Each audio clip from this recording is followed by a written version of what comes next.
That's how you be feeling because the season has already started now. It is back. It is time to get busy. God. We got business to attend to. Get back on that field and redeem from last year's embarrassment.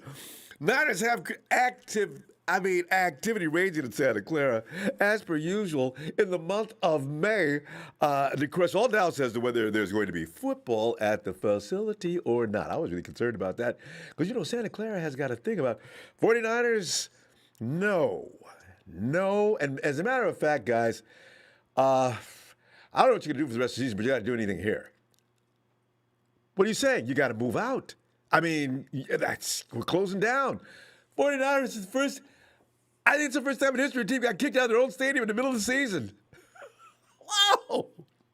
But anyway, reporters had all showed up to watch the unveiling of the Niners' first-round draft pick, quarterback Trey Lance, and the rest of the rookie minicamp participants today. Tonight, we'll be going to the phones to collect your take of the rookie minicamp reports from Bay Area beat writers and other hot news from San Francisco 49ers. In fact, I think I'm going to spotlight Grant Cohn because Grant's going to become my go-to guy on these reports. You know why? Because you get it. Grant doesn't mind telling you bad things about what happened. So we'll get to that in a minute, though. But also, fam, I just want to call to your attention. I don't know. I'm feeling like a lot. Nah, there's no real need to worry. But Vincent Verhey took on the task of identifying holes on all 32 teams following the 2021 draft, and believes he found one for the Niners.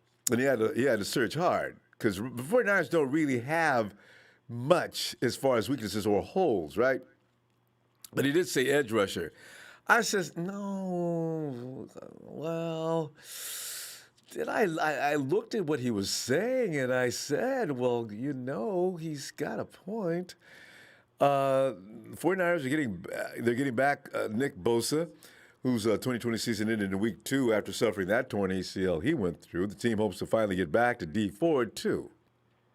There's where your mind just falls off a cliff and drops into this black. I mean, you know what? After D was limited to one game last season due to neck and back injuries that circulated and alternated on his body all year long. Started out in his calf, remember? Then all of a sudden it shot up to his neck and then it went down into his back. Bose and Ford could, of course, make a formidable duo on defense, assuming everyone is healthy. Therein lies the problem. Can injury-free campaign be depended upon?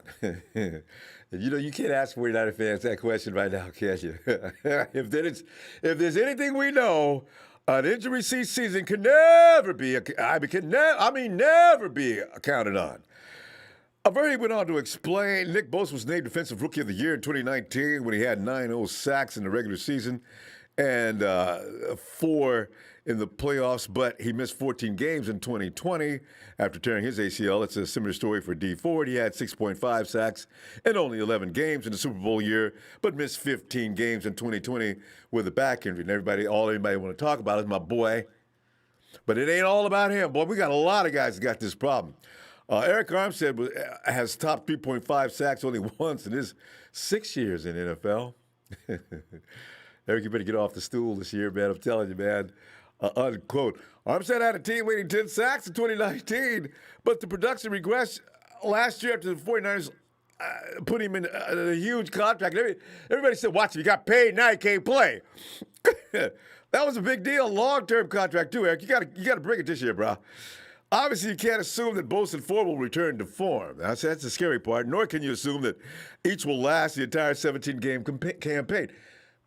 And that goes from every guy on our roster from the experiences we've had in the last couple of years. Ford has dealt with injuries in each of his 2 seasons with the Niners.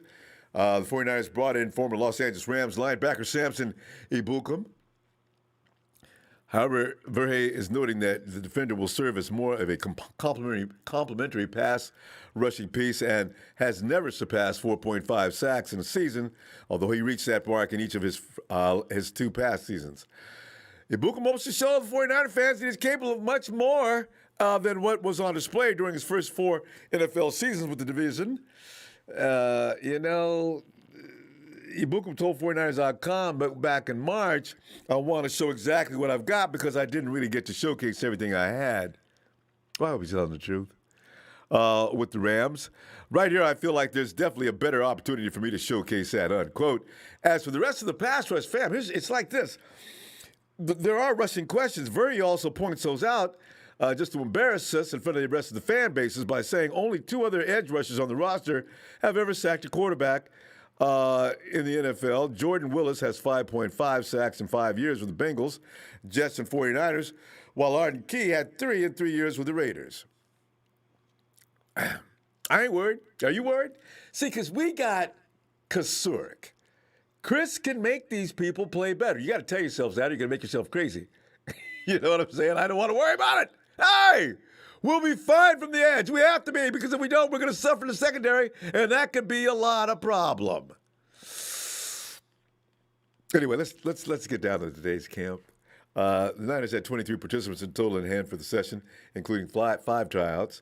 Those trying out included first-year cornerback Keontae Harden out of Pittsburgh State, second-year cornerback Adonis Alexander, who signed a reserved future contract with the 49ers in January and was waived on May 4th of this, just a few last week, actually. Fifth-year safety Blake Caldas, third-year tight end Alex Ellis, and seventh-year wideout Marquis Lee. Marquis, I don't care how old I am and how long I've been in this league. I want to play ball. So he's in the 49ers camp. In addition to the 49ers tryouts, fullback Josh Hawkins, which I'm really excited about because I want him to excel. I believe if anything's going to happen, we got him on the bench because, you know, sometimes when juice goes down, and he spends at least, every year he goes down at least once or twice, seems. So also, Jawan Jennings is back for the party. We're also on hand for the session. Of the participants on hand, there were 6 defensive backs, 4 wide receivers, 4 offensive linemen, 3 linebackers, 2 tight ends, 2 running backs, 1 fullback, and 1 QB. There were no defensive linemen. Don't put your hands on Trey. Defensive line. Don't even pretend like it. But, you know, this is why it is the first day of rookie camp. So no pass rush on 11-on-11 work. The group underwent individual drills in addition to 7-on-7 work.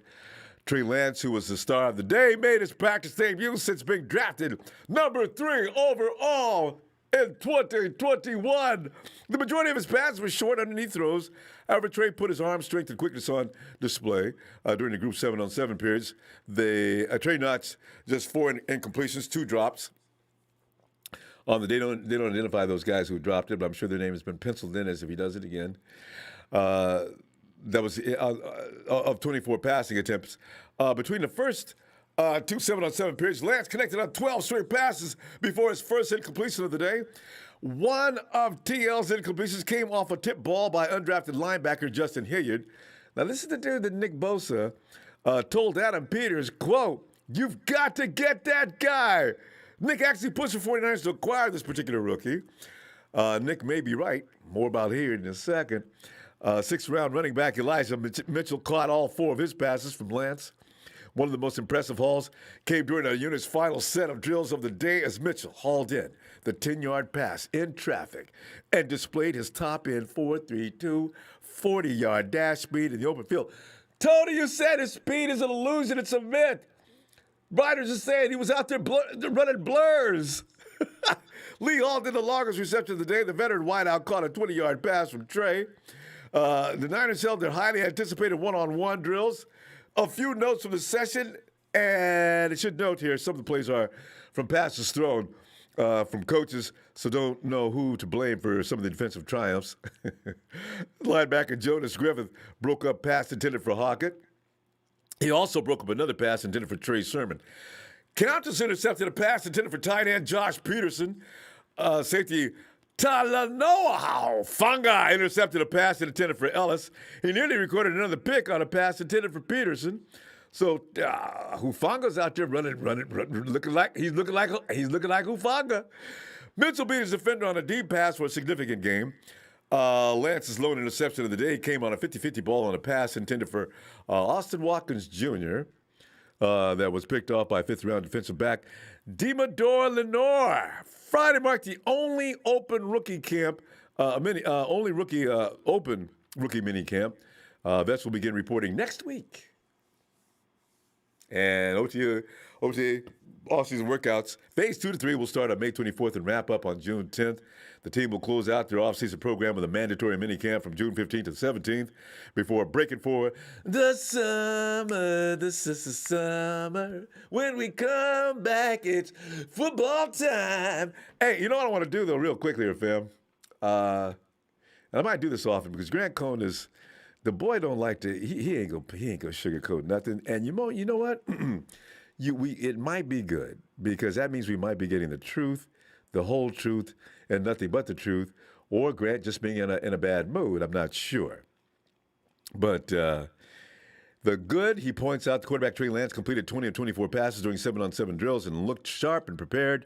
You wouldn't have guessed he's a 21-year-old who has played just one football game since 2019. He looked like a vet. And he rarely forced a pass. He routinely reached the second and third receivers in his progression and repeatedly checked the ball down. He plays like a game manager in pocket in the sense that he takes what the defense gives him. His average depth of target today probably was 4 yards down the field. He attempted 0 deep throws during his 7-on-7. It's clear the 49ers wanted him to have a good first practice in front of the media, and he did. See, the bottom line. Grant, you're hilarious, man. He goes at running back Elijah Mitchell. He was Lance's primary checkdown target during 7-on-7s, but during 1-on-1s, Mitchell caught a deep pass after beating rookie UDFA Justin Hilliard, Knicks guy, with a wheel right. Mitchell is as fast as advertised. Here's the thing about that. If Elijah Mitchell is going to be that guy, this is who the Jet was supposed to be last year. He was supposed to be on assignment to go out and destroy every linebacker known to man, and anybody that stood in front of him was supposed to be meat. Could Elijah Mitchell be that guy? Maybe, because I think he's got every bit the speed the Jet did. Well, now we know he had every bit the speed the Jet did as Jet made his exit. Jet lost all his turbos. Running back Trey Sermon, he ran an option route during 1-on-1s that was good. It made Hilliard fall down. Uh-oh, Hilliard. Get up. Nick told us you were good. Then Sermon finished off the play with a diving catch. A trainer was the quarterback on that play. Sermon is surprisingly quick and terrific. High hand-eye coordination. Remember, this is one of Adam Peters' golden, there's a specific award they give. Trey Sermon was one of the guys they were talking about that they gave that award to. So there's a lot more to know about that pick than we even, this being surfaced now, though. Demador Lenore played right cornerback during 7-on-7s and intercepted a pass into the UDFA Austin Watkins during 1-on-1. Cornerback Ambry Thomas played left. I love this report, Grant. Thank you. Played left cornerback, did Embry, during 7-on-7s and locked down. I love the term locked down. Oh, locked down every receiver that came at him. Lance looked Thomas way a couple of times, but always decided, no, never mind that. See, that's what I'm talking about. Yeah, we might have something in Embry. Safety Blake Connors, 27-year-old veteran, attended today's practice as a tryout player and it intercepted a pass intended for UDFA tight end Josh Peterson during 1-on-1s. And then there's wide receiver Marquis Lee. He's a 29-year-old. He caught a pass from Lance over the middle during 7-on-7s. It almost was intercepted. Lance threw the ball into a crowd, and Lee bailed him out with a beautiful contested catch. Hey, that's to be expected. We get that a lot. Not a big deal. The not so good, here's what I got a kick out of. Okay, here's Grant points. It seemed like he's talking about Kyle Shanahan. It seemed like he Xeroxed his rookie minicamp installation for the previous 4 years. Not once did he make a Lance throw the ball while rolling out. Not during warm-ups. Not ever. Instead, Shanahan had Lance running the Jimmy Garoppolo offense, which features lots of short, quick passes and zero pocket movement. Every day Lance practices the Garoppolo offense is a wasted day. And he needs to practice the unique things only he can do. Come on, Kyle. Show us you actually want to coach Lance and that you don't secretly wish you had Mac Jones. Grant, I got to tell you, here's a fact, and you should know this. That offense doesn't belong to Jimmy. I've been crying about that for 2 years. That's Kyle's offense. Everybody, I said, look at Jimmy, look at CJ, look at Nick. Have you noticed they all look the same? That's Kyle. None of those guys have the same personalities. I'm with you though, Kyle. Let the leash be thrown in the garbage. Let these guys show you what they can do on their own to some degree. I agree with that. The Jimmy we saw in 2017 looked nothing like that in 2018 and hasn't since. And everybody picks on him. And that's why I defend him. Hey, but safety Talanoa Hufanga, Grant points out he got juked out of a jockstrap by tight end Josh Peterson during one-on-ones. Hufanga might be a terrific hitter, a playmaker, and a special teams ace, but he struggles to change directions in man coverage. You know what? I'm going to also about Austin Watkins.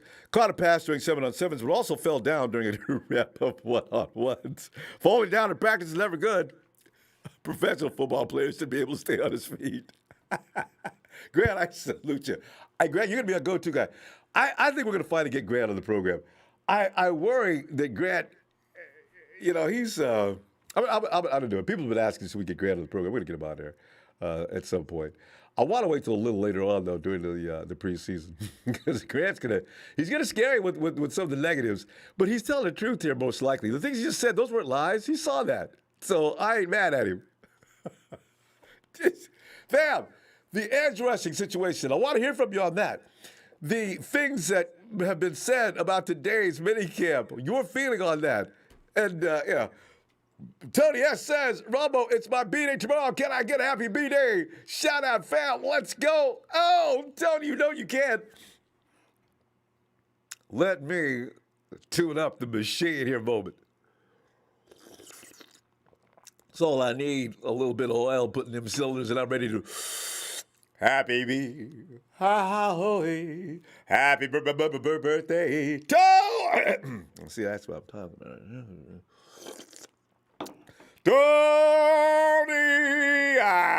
happy Niners birthday to Tony. Happy Niners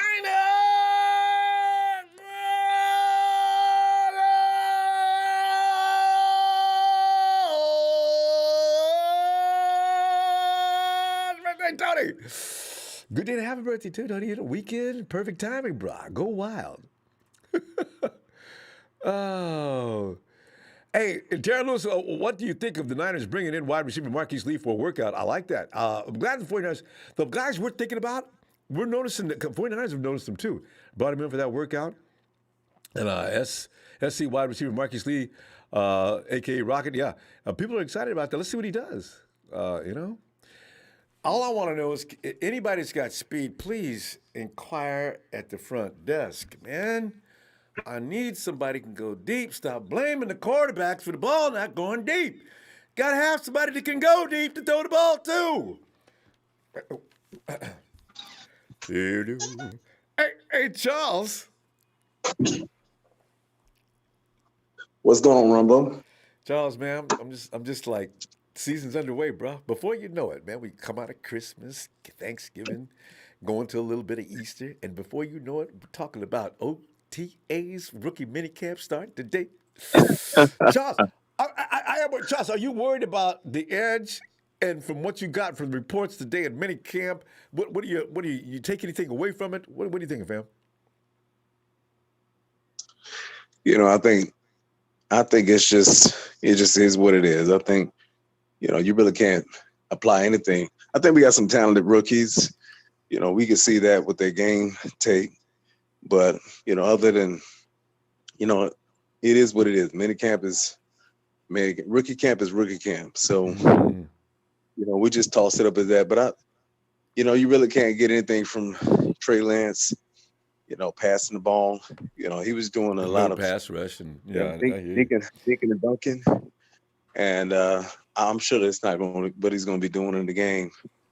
But I think they're just getting him warmed up, warming his arm up and everything, and just trying to sharpen his awareness. I think that's what's going on, And Charles, I don't think that, like Grant Cohn said, with his nasty self, they're they're never going to show the media anything. So Yeah, the media needs to realize that you're not going to get a lot of display. You never know who's going to be talking to who, right? yeah. Grant, I saw it. I saw what he posted. Like, he was really upset. You know, and then when he said, Trey Lance, he, the coach just allowed him to do what Jimmy Garoppolo did. I just think he wanted to see more, and he Hmm. didn't. And On the so, first but day. it's the first day. This the first day of rookie. No, come on, give him time, man. Let the guys. This is not Madden, where you can go and create a player, and then you can just put him in a simulation game, and he throws 300 yards on the first game. You know, In this is practice. not that. First day. So I'm like, I get don't know get what he this was guy time to expecting. go. Yeah, I don't know what he's expecting. I understand he's a fan and he's a harsh critic too, but Yeah. come on, man. It's a kid. He hasn't played in over a year. Let the guy warm up, man. And something else too. So No matter what alterations they make for uh, Trey, he's first going to have to learn the West Coast offense uh, yeah, in Kyle Shanahan's fashion. And there's not a lot of bombing in the West Coast offense. You set that play up, right? So he needs to get the basics down, get in a rhythm.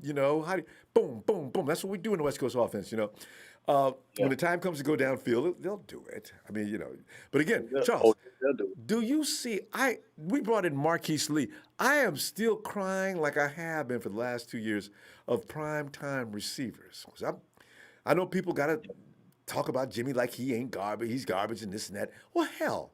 That's what I said. You know what? Give me some receivers beyond just rookies and second and third tier receivers, and then tell me what we've got here. I want the same Yeah, thing for Lance. Give him some weapons. yeah, yeah, yeah. So Marquis Lee, well, how tall is he? Yeah, I don't really know much about Marquis Lee. He's an SC player. Family, anybody in the chat, give us some little bit of stats on Marquis Lee because the 49ers must have brought him in for something. Is he a big guy? Yeah, well, I'm gonna see. I'm looking him up right now, just trying to see how big he is. Because I don't know. I remember that name, but I'm not sure, man. Yeah, But hold on, I'm gonna find out. Give me a few seconds. I'm pulling up his name right now. because this thing about and I do believe that's why the 49ers are seriously going after the run game this year. We we don't have no Julio Jones or Stephon Diggs or anything. We don't know yet what Ayuk's capable of. This is what I'm saying. And we know what Debo does. Debo beats your ass in the short games. Yeah, we don't know. Yeah, So I'm I just think waiting to Marquis see. Lee is 6 foot. I think he's 6 foot.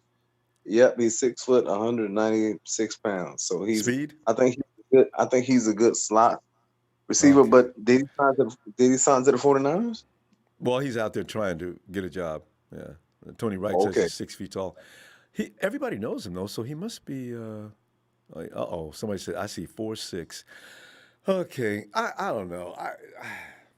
We Well, Charles, we wait, tried to wait, get OBJ. We couldn't get him. I don't know if they were in the yeah, running for Stephon Diggs or any of these premier wide receivers.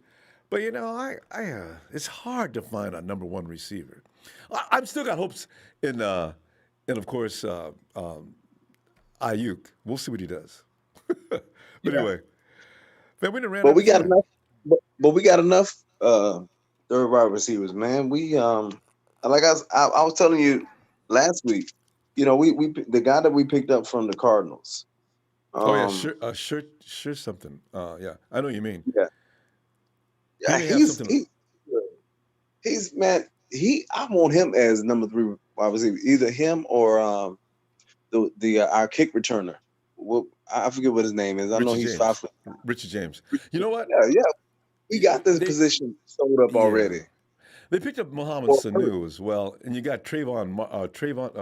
What's his name? The guy from the Chargers. We got a lot of guys who can play the slot now. We'll see which one of them wins.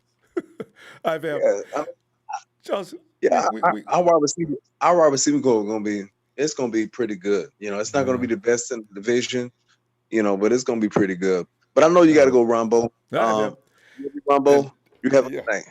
Hey, fam. See you Sunday, all right? Have a good night, man. All right. Hey, Mike.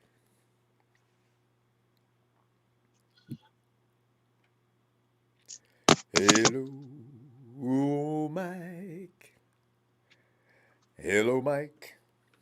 All right. We'll go, hey, Bethel.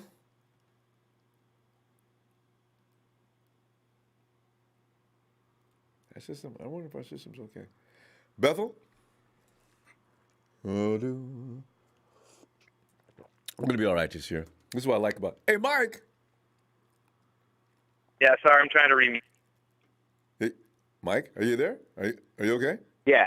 Hey, come on in, Mike. We're reviewing the day. Sorry, I wasn't trying to interrupt the next guy. For some reason, it wouldn't unmute. No. I get a little excited, Rombo. You know I am.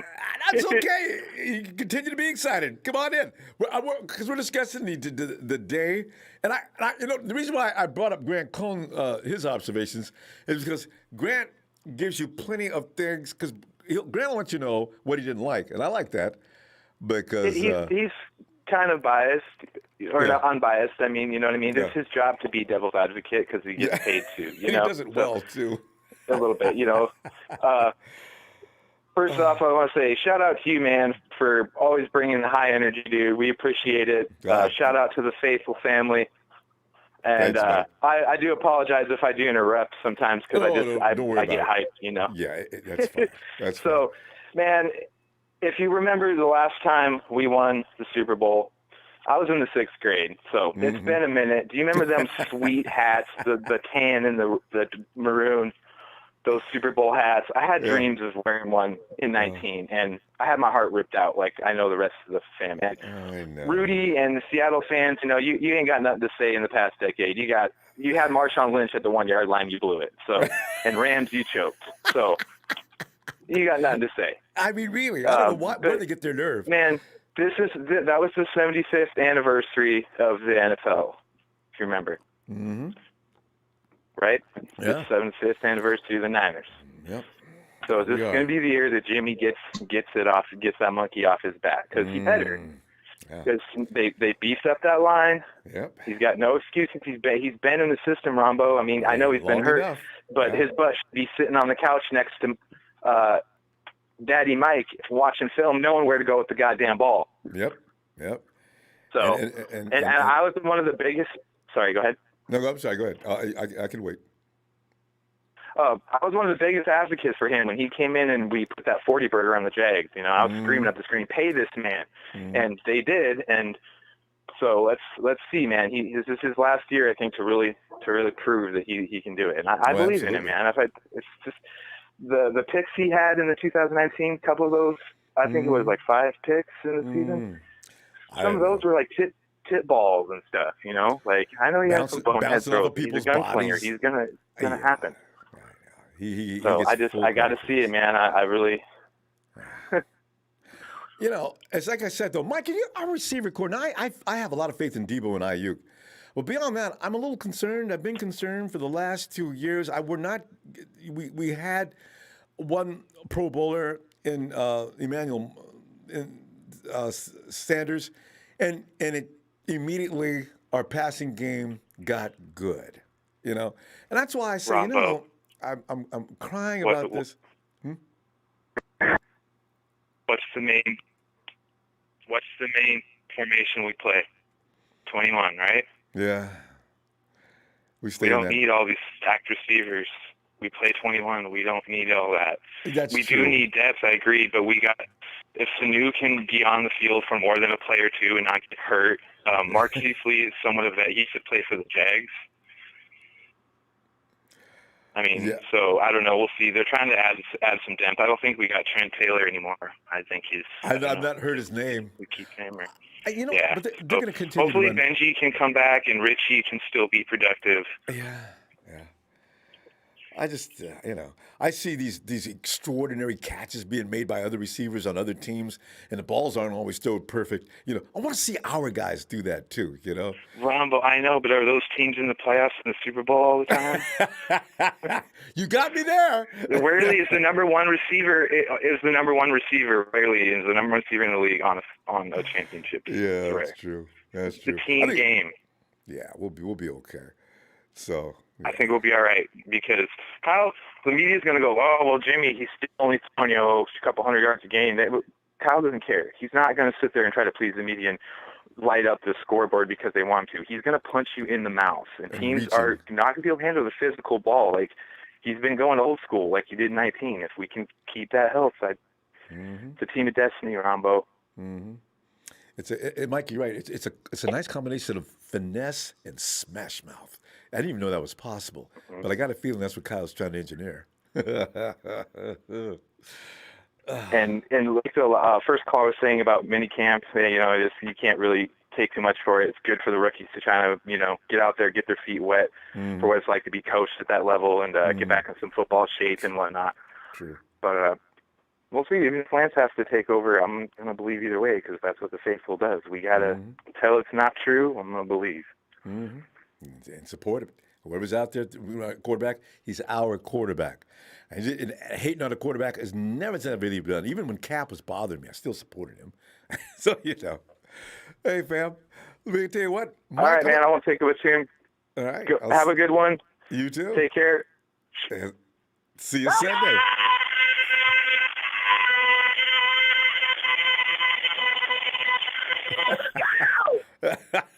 Mike's fired up. Night, Mike. And the Niners dude says, Ronbo, you got over 300 watching and only 50 likes. Tell him to hit that like. Guys, thanks for hitting that like. Hey, Bethel. Hey, Ronbo. Hey, Bethel, man, we're sitting here all excited over probably nothing with the 49ers having their first minicamp. There wasn't a lot to see. Although, some of the observations made by everybody says nice things about the 49ers, except for Grant Cohn. This is why I mentioned some of the things Grant said. So we're looking at that. Also, I'm a little concerned about the edge. If D Ford comes out in the first thing, it's acting up, Kyle, my leg. All right, D. Okay, sit down, D. My God. Ibukum's going to take all his snaps, and Nick's going to be out there by himself. Well, not by himself, but the thing is, Nick should have a Pro Bowler next to him like D Ford. And if we don't have D Ford on the other side, I'm a little concerned. Should we be worried about that, Bethel? And also, your feeling on the day as far as camp went. I seen a lot of good stuff. I seen a lot of good things. But one thing that is very, very important that you should mention is that anybody that has the vaccine doesn't have to wear a mask anymore. So now we're definitely gonna have fans in the stadium. So now they're gonna allow people in the stadium. So now we could go cheer for our team and take over all these stadiums that we did when we went to the Super Bowl. So hopefully we get to do that. And I was kind of impressed with some of the rookies, and especially the way Trey Lance, how he talked in the interview and everything, and yeah, and he does all that, and he does it with maturity, and he doesn't let the media, know what antagonize him, just enough. Yeah, just enough. Yeah, he don't get baited and say something wrong. And he looked like a really smart kid, so I think it's gonna be pretty good. And and plus Kyle doesn't want to show up Trey Lance right now. If he's gonna want to show up Trey Lance, it's gonna be when we're in preseason, or give him some plays, or give him he wants to show him up when we're playing actually somebody. Mm-hmm. not in minicamp. You heard about our new cornerback though, Ambry Thomas, right? Ambry Thomas impressed Trey Lance today. Trey didn't even bother with him. Yeah. Becca, we may have something special in Ambry. I can't wait. They say he has problems tackling, and then other people say, "Nah, I don't believe that. Ambry can tackle." But if he's a cover guy that scares people, if the quarterback does not want to throw in his direction, that's all I need to know. He can tackle whoever wants to. Yeah. I'll have Hufanga back him up. He'll do the tackling. Yeah, and then plus we have a guru right there in our defense that he could get enough practice with them, and he could train them up, and he'll be a better player. Once he gets in the field, when he gets his opportunity. So, yeah. It's, and then I seen the guy that we got from Mexico. Yes. He's a pretty big dude. His dad's big. Is he? Oh, he's 1 inch taller than his dad. Can you imagine? Yeah. 6'8", 6'9". He says. Some people think my dad should have been playing ball too. God, yes, huge dudes walking down the street. God. Yeah, so our offense, looking pretty good. That, and I think that's what Kyle, wants for our offense, and like that. Jimmy could have some protection. You don't have to be worrying about, somebody, blindsiding him or something. And, hopefully, has a good season. And, and plus, you got to see our offense and our running game, they both had high numbers. They're both kind of, even on both sides. And you don't see that on a lot of teams. You either see certain teams on either their running game or their passing game. You don't ever see a team like us where they have both on even sides. Yeah, so, but the front end is definitely well balanced. Even though people complain about that, but you're right. We'll run the ball more, a little bit more probably than passing for sure. But we do a lot of things out of play action too, and extended run plays. Well, because Debo especially coming off just slightly off the line of scrimmage, getting that pass and going, or his sweeps. We run an array of stuff. So people complaining about us not doing one thing or another, it's just their own personal nitpicking. Is the way I look at that. So, yeah. Yeah. Imagine if Lamar Jackson had better throwing, and he'll throw a little bit more. Yeah. And his receivers had a little bit high catches.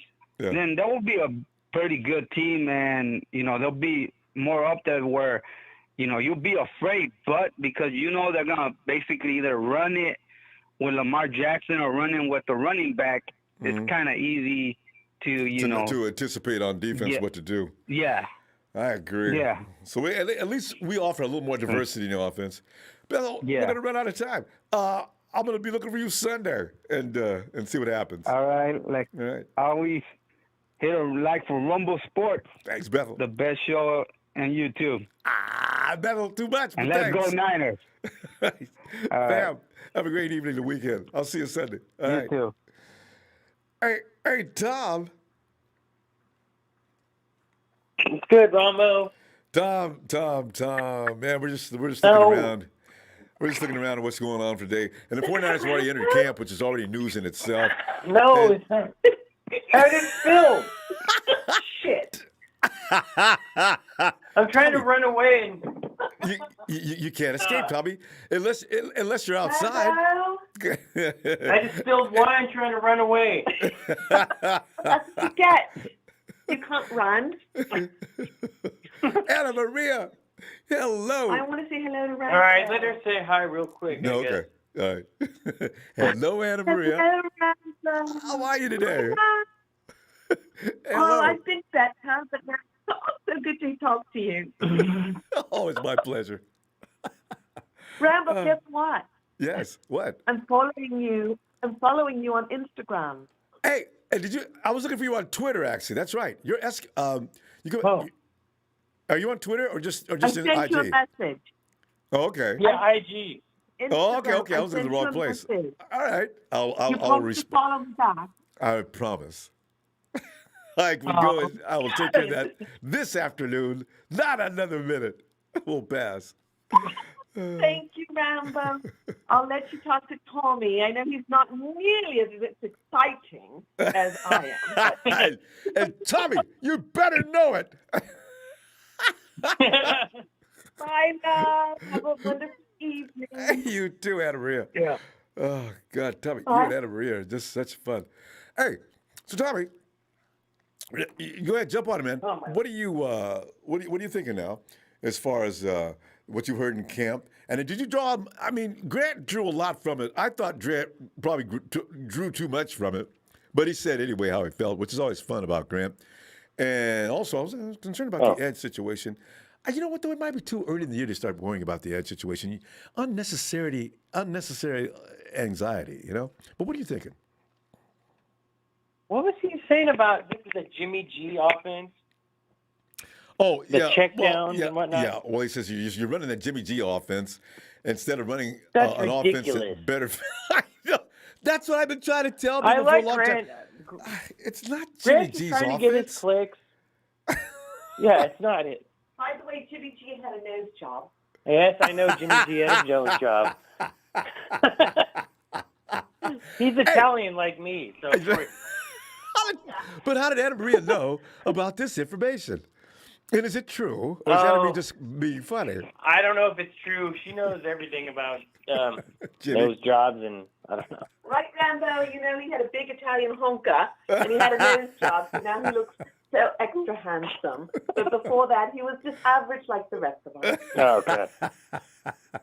But anyway, God, what a personality! Outstanding. Go ahead, Tommy. I don't understand how. I mean, what is he? What is he gonna just do? Today, Trey Lance's offense. The guy just started. I just got here, right? He's got to learn the complicate. Come on, man. You know, though, and I gotta say though, Tommy, last year and the year before, to some degree, no, last year especially, I wish Kyle would allow those guys to do a little more play action and rollouts. Don't. If you don't have a good offensive line, don't make them stand there and wait for the defense to come and get them. Get him out of there, Kyle. I'm always yelling that during the game. Kyle, stop with the under the center. Don't move. Wait for the receiver to break open or throw him open. Kyle, Jesus Christ. And then Jimmy's like 90. I think Jimmy's like 190 something to 100 plus on roll action passes. Use it. He won't do it. I said, maybe I don't see something. I don't know. So maybe Lance has got to learn this first.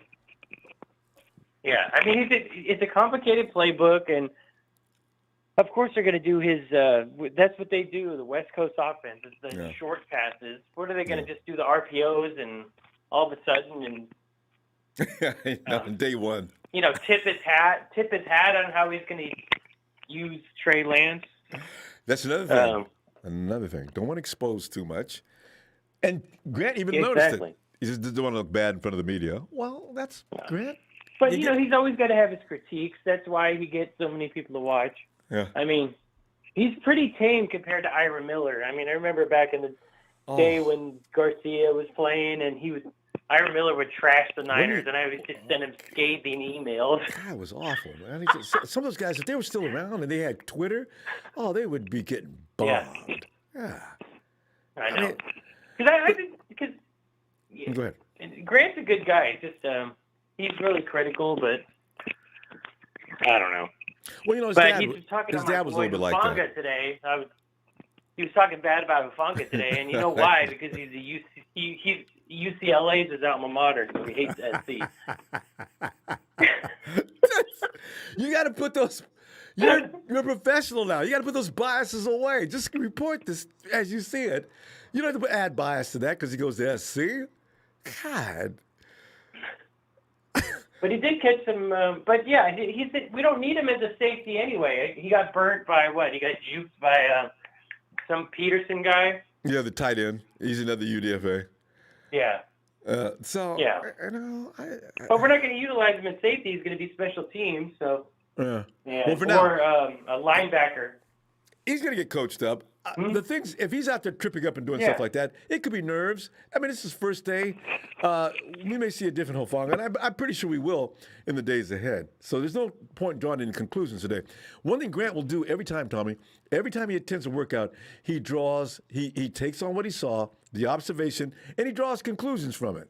And that's where I think he gets people going. Yeah. Yeah, I wonder what's wrong with their microphone. It's cutting out right now, or is that my connection? I'm not sure what's going on with my mic. Is it cutting out on you? A little bit. It kind of sounds like what's that? Max Headroom a little bit. I'm a little worried about that. Max, I used to love Max Headroom though. I don't want to be doing that though for this show. It could be the internet connection too. Hopefully it straightens out in a minute. Oh. Okay. But anyway, Tommy. We're gonna go. I was getting ready to say. I could barely hear you, but okay. Well, Tommy, because we got to go. Let me see a Sunday, okay? I wonder if my microphone's okay. Tommy. Sunday. What day is it today? Oh, it's Friday. Friday. Okay, my day off. Okay. You'll be okay. All right, Tommy. Have a good night. My best Santa Maria. Till I get her on IG in just a little while. Will do. And go Niners. And, I will see you Sunday. All right. Night, Tommy. Night, Anna Maria. All right. Night. Hey, Jamie. Hey, Ronbo. Jamie, can you hear me? Am I cutting in and out like Max Headroom?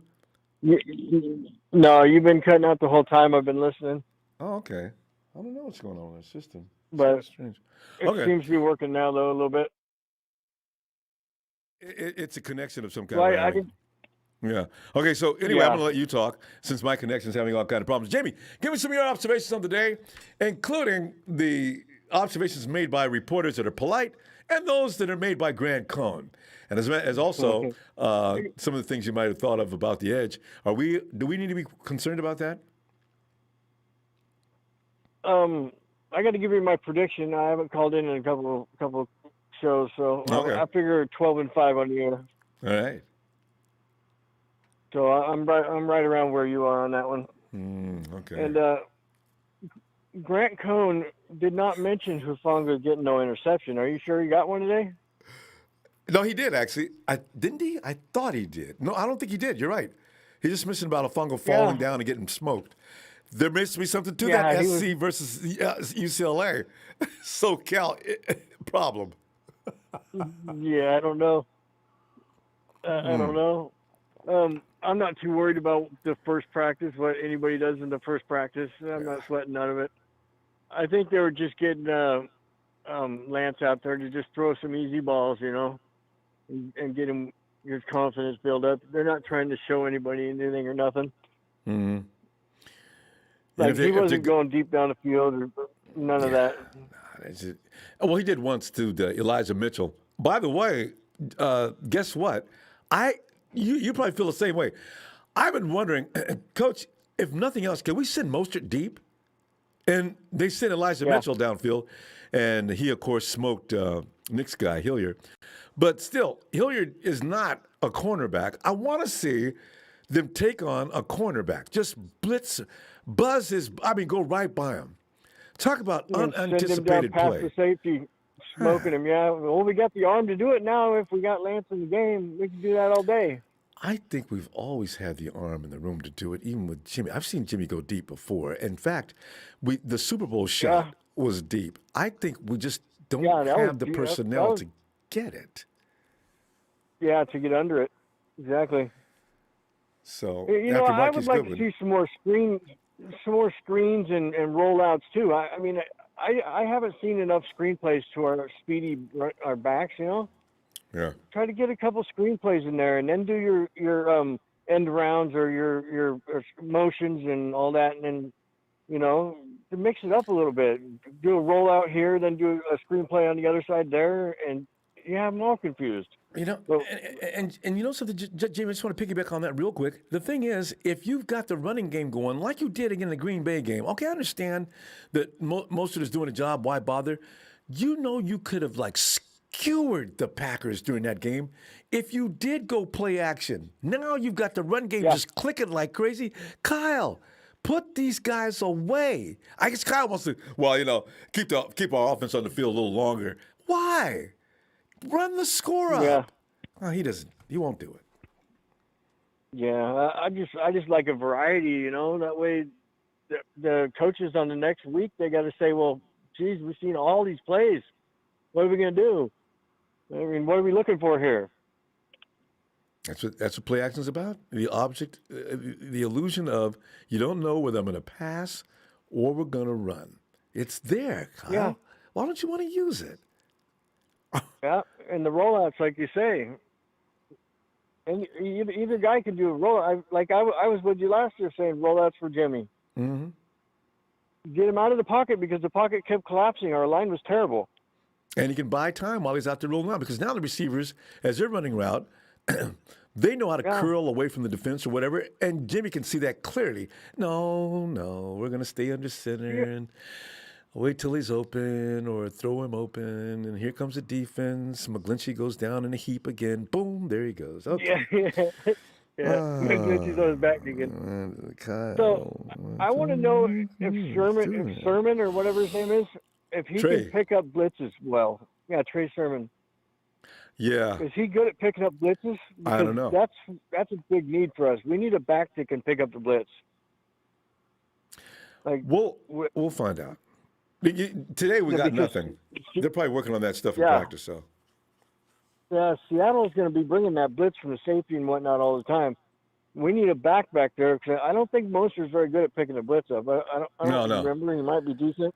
Yeah, you don't want Mostert in on those plays. That's true. Yeah, that's what I'm saying. We need to figure out who can do that the best, and then, like you say, we got two blazing running backs. I mean,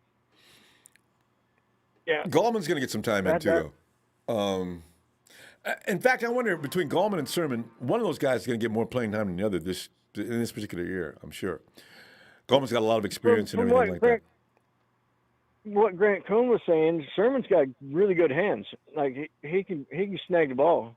Okay, good. Because so that's what I'm thinking about the screenplays and whatnot, and like the Jeff Wilson play over the middle there for the touchdown that one game. You're right, because that's what Jet took away from us last year because he didn't have that getaway speed. Like we got two guys that do that now, so we're going to see in Sermon.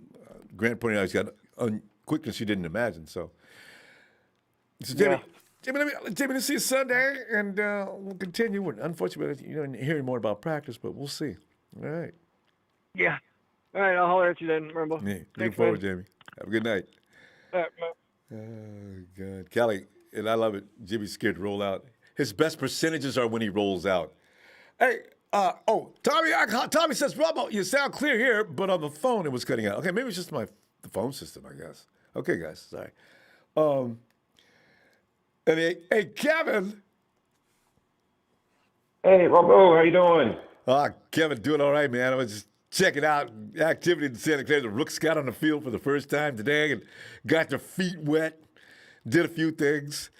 Yeah, I was kind of wanting to talk about you or talk about. Okay. No, I'm sorry. Go ahead. Oh no, I was just want to talk about the edge rushers and the edge problem. I think our two of our first three picks in the draft are kind of tipping our hand a little bit. I think Shanahan's planning on kind of slowing this offense down and becoming a little bit more smash mouth. And to the previous caller's question, Sermon is actually a above average pass blocker. So all right, that's good to hear. I was thinking, and the way I'm thinking, with him being able to pass block, you're going to be able to free up Juice for more routes and hopefully use him for that contract that they just re-signed him up to. But I think Shanahan's going to try to slow the offense down, make it a little bit more smash mouth, to give Kasurik time to work with these new guys on the defensive line. We don't know what we're going to get out of Ford. We may, if we get anything, if we could get 5 to 15 snaps out of him, a game, That's asking a lot. that would be great. Bring him in on, asking a lot. But I think the first part of the season, I think you're really going to see Shanahan start kind of going into more of a power run scheme and trying to keep these other offenses that are so fast off the field to give Kasurik more time to work with these guys on the defensive line that we brought in to hopefully find that next hider, which is maybe, the guy we got from St. Louis. Kasurik's, proven he can take guys that and mold them into not things. Reach their potential. Exactly. And also, Kevin, it's a good that's what I'm strategy hoping to dominate the clock with a solid run game like that, too. And I know Kyle loves doing that. But, there's times when you could go ahead and strike. Just score on him, Kyle. It's there to be taken. Oh, You've absolutely. already got him laying back on the run. Kill him. Yeah, he needs to get out of his way sometimes. And I think we've all seen that over the past several years. Like it's like you just want that. Yeah, put your foot on their throat. You know, if you've got them on their heels, knock them out. But for some reason, I don't know. But Bose is going to be slow coming back. We can't expect Bose to come stepping on the field not as week fast one as he like he was. No. That would be completely irresponsible of us for like a franchise player, literally, potentially just to bring him back full speed. So, and then Ford, you don't know, so Kasurik, I think will get some players that we got up to speed, but I think that we're going to have to slow the tempo of the game down to give him time to coach them up to get through like a couple for 2 or 3 weeks, and then maybe we'll start seeing that Kerry Hyder come around, from that unexpected guy. Yeah. Because I didn't expect Hyder to look like that. I doubt anybody did. No. Look, he got paid for it too. So I've got a feeling that they've got somebody on that team that's going to step up in there and do that. But let's hope so. But Sermon is one of those guys that he's not a home run hitter like Mostert. He's more of a 20, 25 yard run.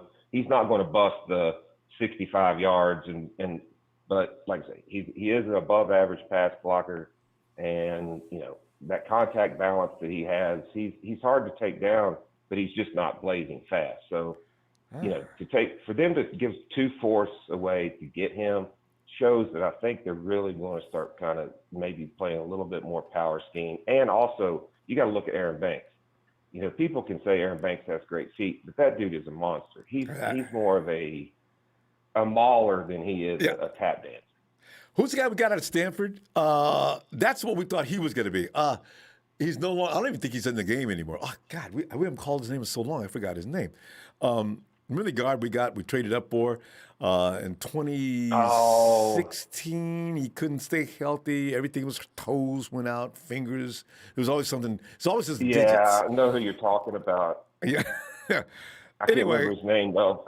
But you know what I mean? He was supposed to be cut from that cloth. He was supposed to be that mauler. He was supposed to be that guy that was going to demand that kind of. And he was. When he was on the field, every now and then you could see he had the talent, but a finger would take him out for 6 to 7 weeks. What kind of finger won't heal? Yeah.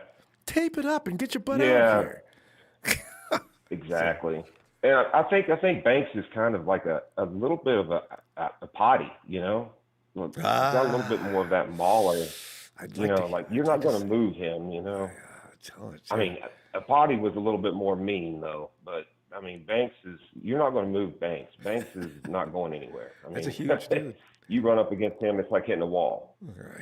I understand him and Mike been communicating a lot. He says they've never dropped out of contact, but they've more so now that they're playing on the same team. They wanted to make it's an all Notre Dame right side. The thought of that intrigues me because I've always respected Notre Dame offensive linemen, man. They're always coming out good. Even Mike's good. He just doesn't like to pass back, but you could run behind that animal all day.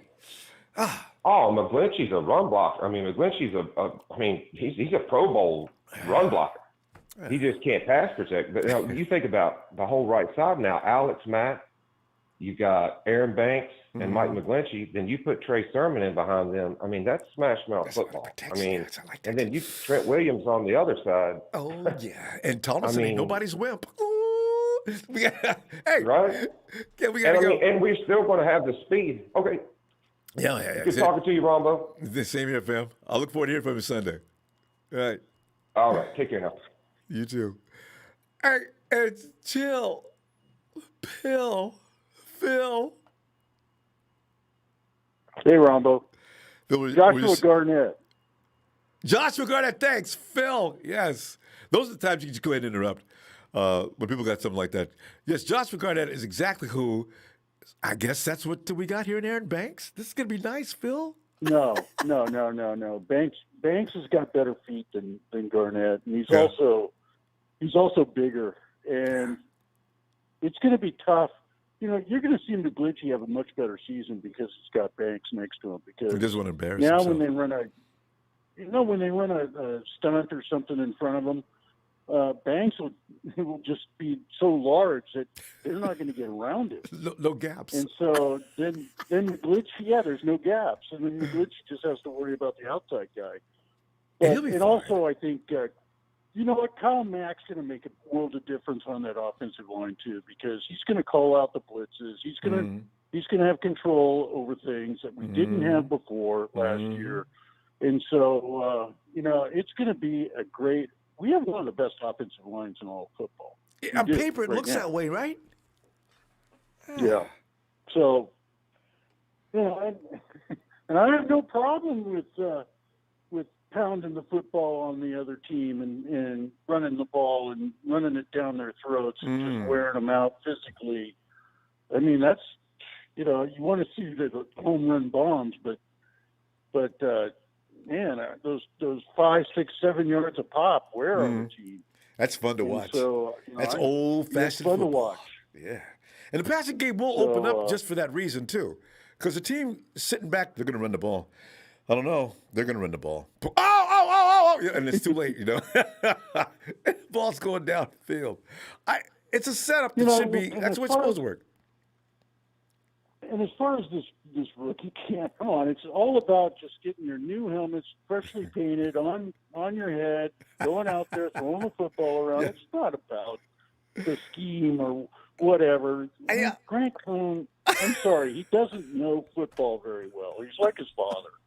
The apple doesn't fall far from the tree.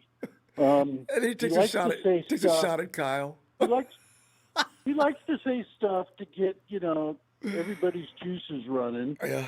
But, you know, really his overall knowledge of the game is not very good. So take him for what he's worth. Nothing. Anyway. He's amusing, though. But, yeah, and, I really like this Ombre guy because he's got a little bit of swag to him. Did you see his press conference where he said, my play is going to make my pocketbooks better? And, you know, he's just... I was looking at that. I was looking at the YouTube replay, and they cut away to a game, and I thought that was it. I need to go back and look and see what else, because I saw Sherman. No, he's got some swag to him. Okay. Yeah, what you need at corner. All right. You know, at corner you need to have a little bit of dog and swag to your mental smack because talking you're ability going up comes against in well. guys. Exactly. So, you know, it's good to see that. But, you know, the rookie camp is nothing. And wait till the guys get there. And as far as edge rushers, we're all missing Ebicom. Ebicom's going to be the, you know, replacement for D Ford. It sounds like D Ford can't play. But you know he can't. He's the same size as D Ford, and he's fast. The Rams didn't use him as an edge rusher. Because they had who? What, Floyd? Yeah. Floyd, the other linebacker. They used him as the edge rusher, and Ebicom played linebacker. So he can play almost every down if you want. You can put him at the Leo and let him rush the passer on first and second down, and then use Ford on third downs only, third and longs. And as far as Nick Bosa goes, he's going to play, and he's going to play a lot. Oh, yeah. It's just the Bosa way. I know, right? We You know, we get limbs torn off us. We patch them back up, duct tape, and we're ready to go. We're going to pretty much move at the same speed we did before we got exactly. here. Him and his brother are both the same way. They both had ACLs, and they came back and played almost every game. Yeah. You watch some of the tapes that Nick Bosa's throwing out there. He looks awfully healthy. Of him working out. Yeah. He's running down the field with weights on his back. What freaks me out, Phil? You know what? I'm sitting on the field. Hey, Nick, could you lighten it up a little bit? You got months to go before the season starts. God. He'll be ready. He'll be ready, and that's going to make our pass rush a lot better. Different. Our whole defense will be a lot better. You put Eric Armstead back on the inside. Yeah. And I'm looking, hey, Phil, is Javon Kinlaw going to impress us this year? On the outside. Oh, yeah. I think so. He's going to improve. You know, your second year, especially as a D lineman, that's when you start learning the game. Yeah. You know, these guys don't know the game coming in as a rookie, and even Trey Lance is not going to know the game. Yeah. So you got to get them seasoned before you can really throw them to the wolves. Mm-hmm. And I think the Niners are in a good situation where they don't have to throw these guys to the wolves. And well, Phil, honestly, I'm telling you, you and I are always in lockstep on just about everything. I mean, I can't think of anything we don't agree on. Good stuff. Phil, I'll see you Sunday, though. Okay. And I'm going to try to make it down to some of the practices this year for sure. Good. Try to get some film for you and send them to you. Oh, I appreciate that. And then we'll get firsthand information, too. I'm looking forward to going to games. But anyway, talk to you later. All right, Phil. Have a good night. Bye. Here he goes. My dude, Phil. Hey, Sean let me get that right now. Shepard? Sean says 3 people in our division run Kyle's scheme. Lambs have tools. Sean, Lambs have fools. Don't call them tools, though. Are smaller on offense. Pigeons, no line, but good receivers. Pigeons, of course, he's probably referring to as the Hawks, right? Or was he talking? He could be talking about the Cardinals, though. Niners are only power version receivers. Our quarterback, our running backs, power line, power tight end. We are that kind of a team. It's Smash Mouth time. There's going to be blood on the fields. Sean, thank you for that contribution, too. I love your points. I really do. Those are good. Oh, I forgot. Rizzo just warned me about this just the other day. I just want to I wanted to make sure Rizzo comes in. Rizzo, I'm going to wait a little while. Rizzo is on the phone. LNA Vibes. Ronbo, please wish Rizzo a happy birthday. Will do. And with that said, are we going to go to the phone and find Renzo now? Renzo! Greetings from North Florida. Where the sun's always shining and the ladies wear bikinis even on a cold day. Hey, Renzo, you know those of us who live everywhere but in Miami area or Florida anywhere. See, we see those women running around wearing those clothes or lack of, like that's a normal way to walk around. We see that on Venice Beach in L.A., but that's only in L.A. They got a different license going on down there. Looks like I'm talking to ladies. What's happening? Renzo, your birthday, man. I'm about to sing for you. Yes. Right? Are you ready, Renzo? Break it down, brother. Break it down. Happy.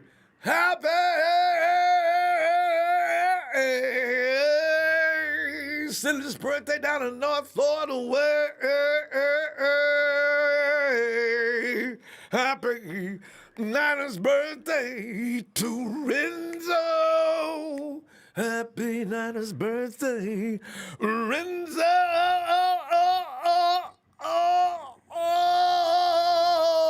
Happy.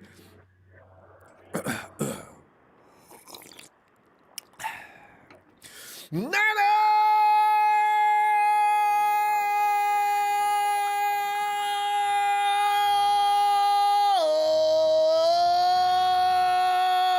Rizzo! Happy birthday to that 14 and 3.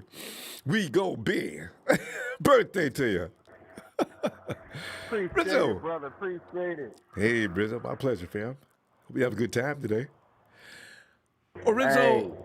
man, we're talking about I'm a little worried about the defensive line rush, because when people point these things out, I don't be thinking about the defensive line. Ibukum is like Phil says, is probably going to fill a void that we had no idea he was going to do. He could be the Kerry Hyder on steroids this year, for all we know. And Nick, the Bosas get hurt all the time. That's what they do, and they come back and it hurts you worse when they get back.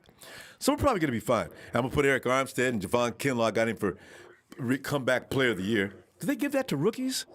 Nah, breakout player of the year.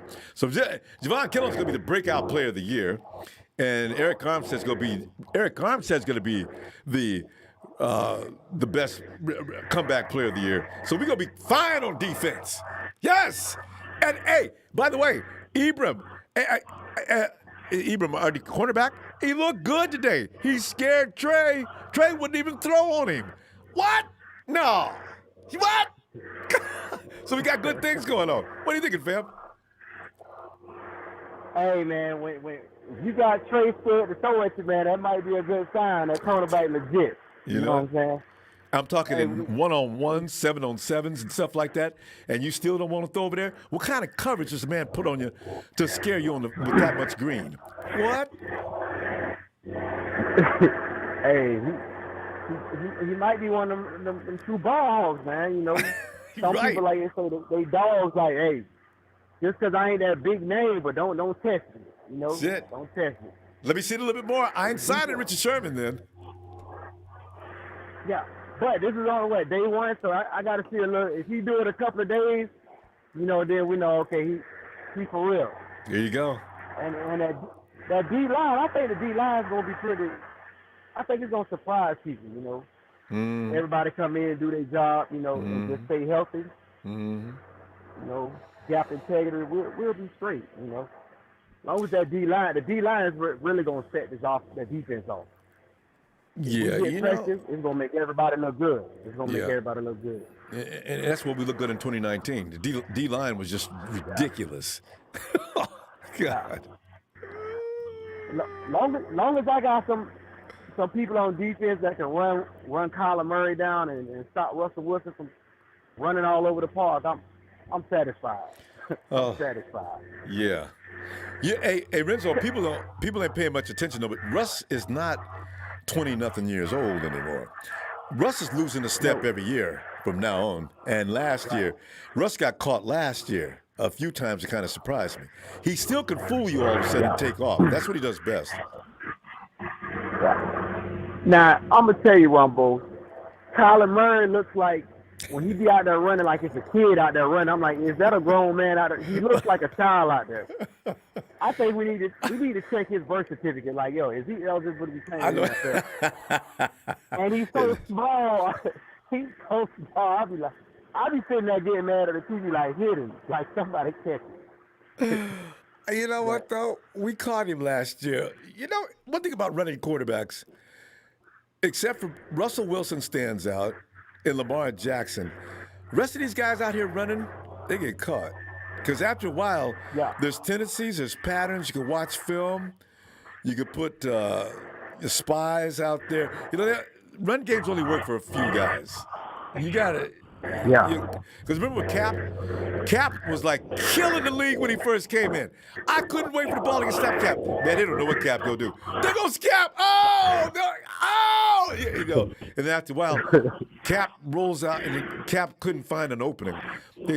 Cap got sacked so many times in 2013, that last year, when Harbaugh tried to make him into a pocket passer. Oh man, would you let Cap run? So this is the thing. So Kyler Murray, we're gonna get him. Oh yeah, and I'm waiting on preseason, man, because I want to see that rocket arm Trey Lance guy. I really want to see that. I want to see that. Yeah, we'll see it too. I wonder how you 6'4", 225, and you just 21. I'm like, that's scary. He's gonna look like Ben Roethlisberger in a couple of years. Okay. He's gonna be like Eric Armstead height, playing quarterback soon. I'm excited. I'm pumped up. I already circled. What is November 21st? When they come to Jacksonville, I already circled that. That's gonna be fun. That's a good game because they'll be thoroughly into their game by then. It's not like because the first 2 or 3 games are kind of like, well, they could have did better. And then they get warmed up by the end of September, and then now we're ready to go. So yeah. All right, hey Renzo, we're gonna go. Let me let you get back to work and see you Sunday. Yes, sir. All right. Have a good night, fam. Happy birthday. Right, yes, sir. Thank you, sir. Thank you, sir. My pleasure. And Bill. Big wild Bill. Ronbo, how's it going? Bill, man, we're sitting back here, man, because football's really underway now. 49ers out there working out under the Santa Clara sun. And got to look at Trey Lance today. Got a look at Embry, our cornerback. He looks good. Hufanga came out there. According to Grant Cohn, Hufanga made a fool of himself. But, the other reporter said Hufanga was pretty sharp on a couple of plays, got a pick off. And Trey Sermon looks unusually quick. Elijah Mitchell, our other running back, he smoked Hilliard on a play and displayed that speed of his. So all in all, the rookies look good on their first day. Nerves, Bill. If you're a rookie, can you imagine, Bill? You step out, you got this new uniform on for a professional team. Your stomach's going nuts, because I can't make a mistake today. Always wonder how guys handle that, But they did pretty good today. Trey looked good. So we're doing all right. Yeah, I'm excited to see how the season goes. I'm just counting the days down. It's all good, He's gonna be a good quarterback.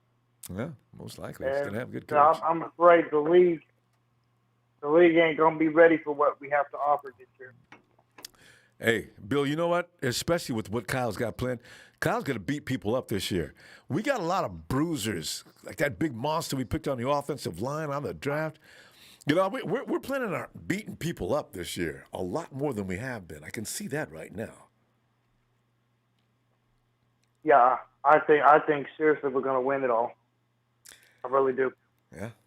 So does Cynthia Freeland of NFL Network. She picks us to win the NFC. Yeah.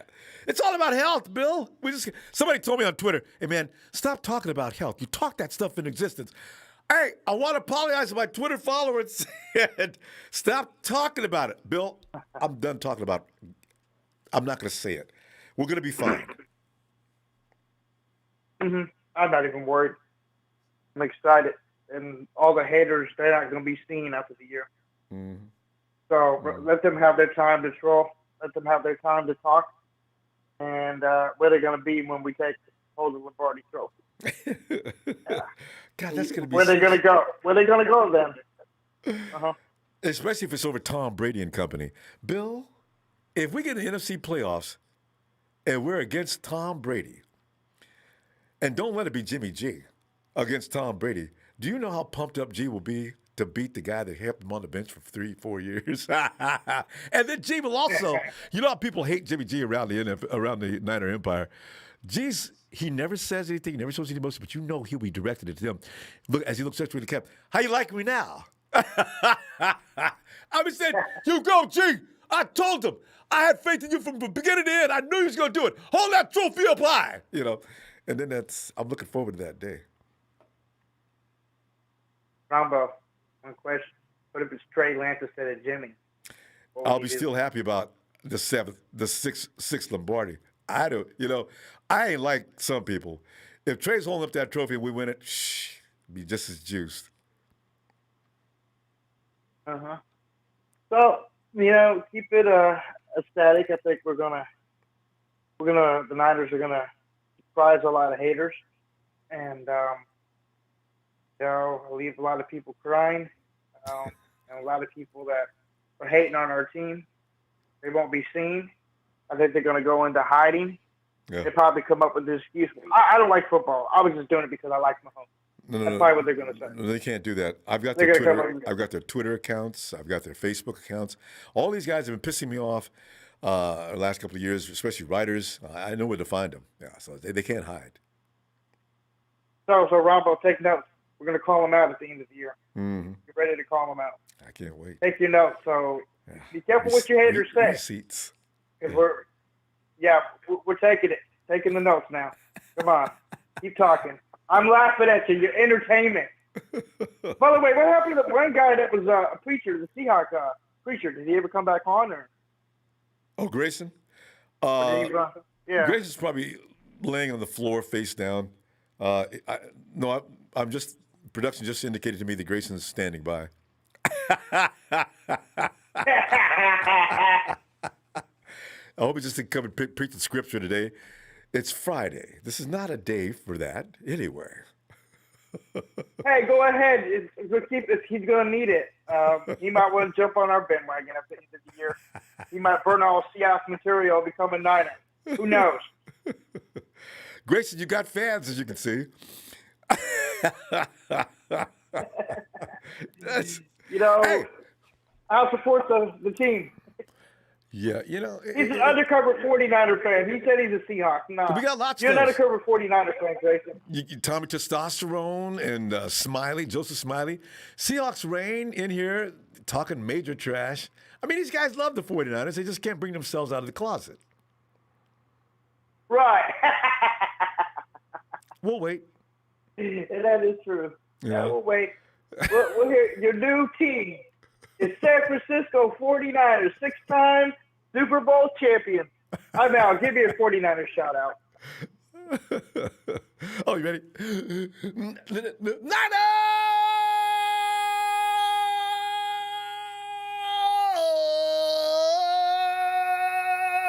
Bill! Should I? Have a good night, huh?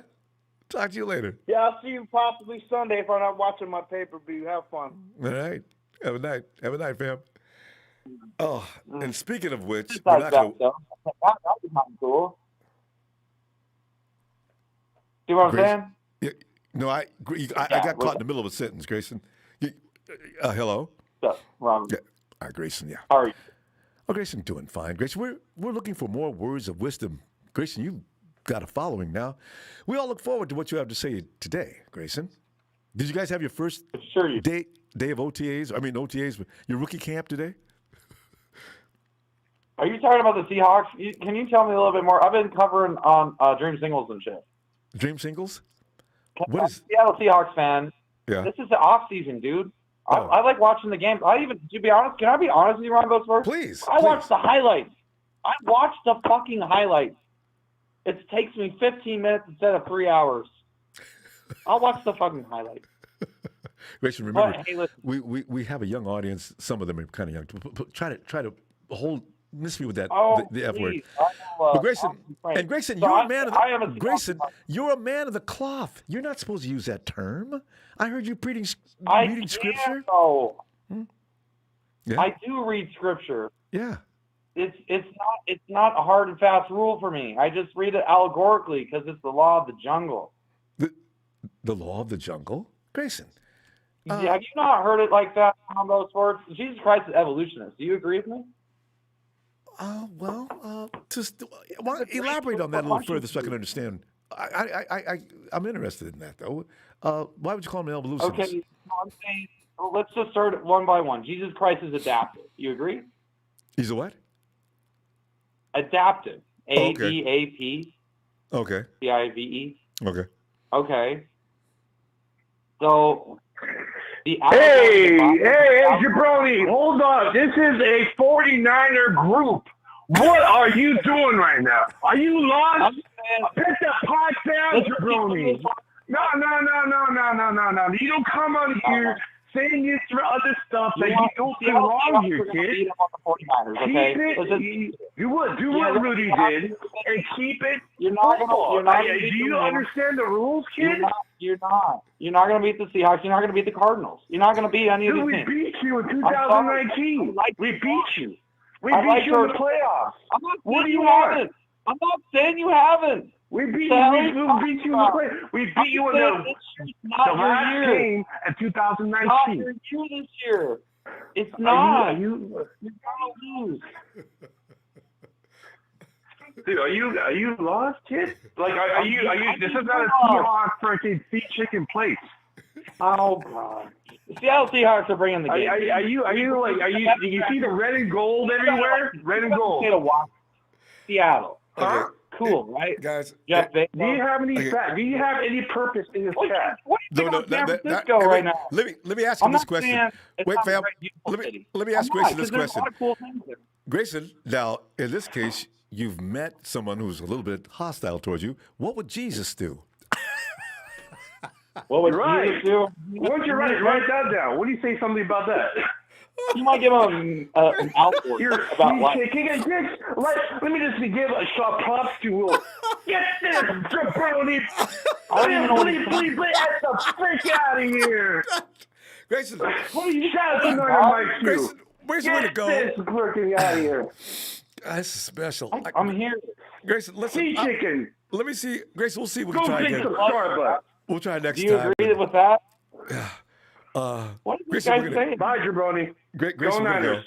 Hey, Grayson, have a great night. And Grayson, listen, come back in Sunday, and maybe we'll get a little more time in for you, unmolested. I mean, uninterrupted. No, I'm making videos at the same time I'm doing this. I believe it. You're just.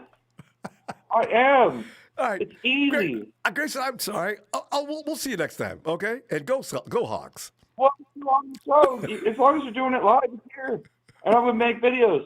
It doesn't matter. You're an idiot. Jabroni, goodbye. I'm an idiot. Who are you? What's your name? Goodbye. But guys, can we just go ahead and cut this? All right.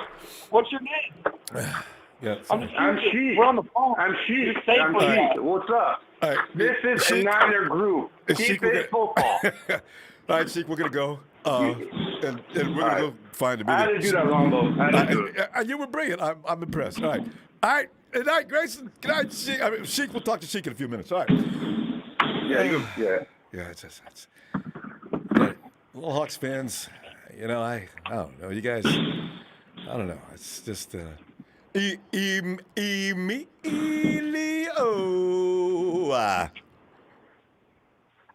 Hello, Ronbo. Emilio, welcome to Full Armageddon tonight. As Grayson came in and fired Sheik up. Hey, but let's get back to football because today we had our first day with our rookies out there, and they went out there and did a little dancing around like ponies. And I gave you some observations that are going on out there, and also gave the Grant Cohn story. Hey, Emilio, anytime you want to know the truth, the whole truth, and a little bit of added truth, you go to Grant Cohn to see what he said, as opposed to what everybody else said. I knew it was going to be funny. And Grant is not happy with the short passing game. That's all he saw, and that didn't make him happy. And then he went to work on Kyle, and Kyle's out there running the Jimmy G offense.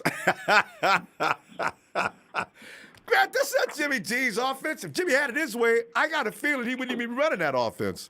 And then, hey, Emilio, I'm also worried about the edge a little bit. But I don't know. Should we be worried, or do you think Nick comes back looking like Nick? Because this is what they do. The Boses get hurt, take a few minutes to get ready, and they come back and they're just as good as they were before they left. We got Ibukum on the other side. D Ford, Emilio, Vegas has to have odds on whether D Ford is actually going to play this year, right? So what are you thinking here? Well, first off, the Niners, no leakage. Never. I don't know, man. He's just always, especially Grant Cohn. He just likes to talk. He wants to get heard. He doesn't like the Niners. He likes to put the team there. Either way, it's just a bunch.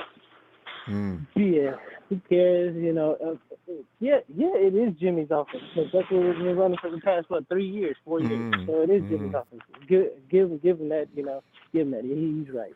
Whatever. Doesn't matter at this point in time. They just want to see what Trey Lance can do. What he just start him off slow. You don't need to go all out trying to throw the ball deep every damn time. What the hell is the point for? What is he? He's not trying to prove anything. It was the He's first going to day. be the quarterback. He's the future quarterback. Yeah, it's the first day. There's no need to, he's still learning the playbook and getting it down and, doing some of the things they got to do. The rest of the rookies don't know the playbook fully yet either, so you're not going to see a lot of display on day one.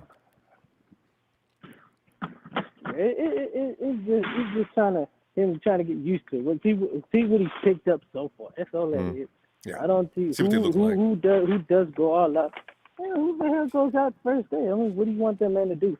Start calling plays, running deep passes, just trying to look like Mahomes? I'm like, come on, man, dude, who the hell does that? Hey, but Emilio, that dude That's why I say Embry, that dude Embry may be special.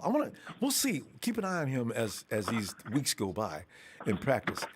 Trey looked over there on his side and didn't even bother with him. If he impressed Trey on today, that must have been pretty intense. We'll see what happens in the weeks ahead. No, you think about it. It's like when Sherman was out there and Jimmy was throwing the interceptions. Might be kind of the same scenario. That's all that is. Maybe he kind of got used to what Trey can do. He kind of figured him out. So don't force things. That's probably what Coach probably said. Don't force anything. I mean, in a way, he kind of has to force to see what he can and cannot do with certain players or certain players. So Trey Lance is gonna have to force some of those passes, see if he can get it past them or whatnot. I mean, of course, when he's in the game, no, don't force it. But this is Texas. Anything can go. You can throw as many interceptions as you want, and it wouldn't matter. Like then we can make Jimmy adjustments. threw 5. Jimmy threw 5 the year of the Super Bowl in practice. Nobody ever quit talking about it. But you know what? After we saw that team that year, you realize why it's possible to throw 5 INTs. That defense was lit that year. So, like I said, dude, Allen Iverson, practice. Come on, now. We're talking about practice here. Come on. Allen Iverson said it best. Who cares? It's practice. They're learning. Make they're these going to mistakes learn now. from one another. They're teaching don't make one them another. later. That's all it is. Who cares? We just got to see what the guy has. All of them. See what the guy do. See what they need to do. They ain't this point. Then for a game, everything. Yeah, we're I can't wait because next week the vets come in, but it's only gonna be OTAs. Ain't gonna be no ball throwing, probably for a couple of weeks. But it's always a fun time of year because reporters always say, "Oh, this happened and that happened." You make it sound like well, what was the situation? They can't hit. The pass rush might have been there. No, it's like I said, but still. Like I said, it's nothing. I said, talk to me when we're in August, July, August, and when we're getting closer to the season. It's just a season. What is it right now? OTAs? What is it? Yeah, we're just getting this is rookie minicamp. The vet's still kicking back. Yeah, they'll be in next week. Yeah, so it's nothing. Like I said, we look out, see what like I said, look at what we got, see what preparing the team for the season. That's I wonder if they're going to let people come in and watch practice like they did the last year before last year. Because, COVID is like getting beat. We still got to get the 12-year-olds, there's another age group they got to get done, though. As far as the younger ages. Yeah.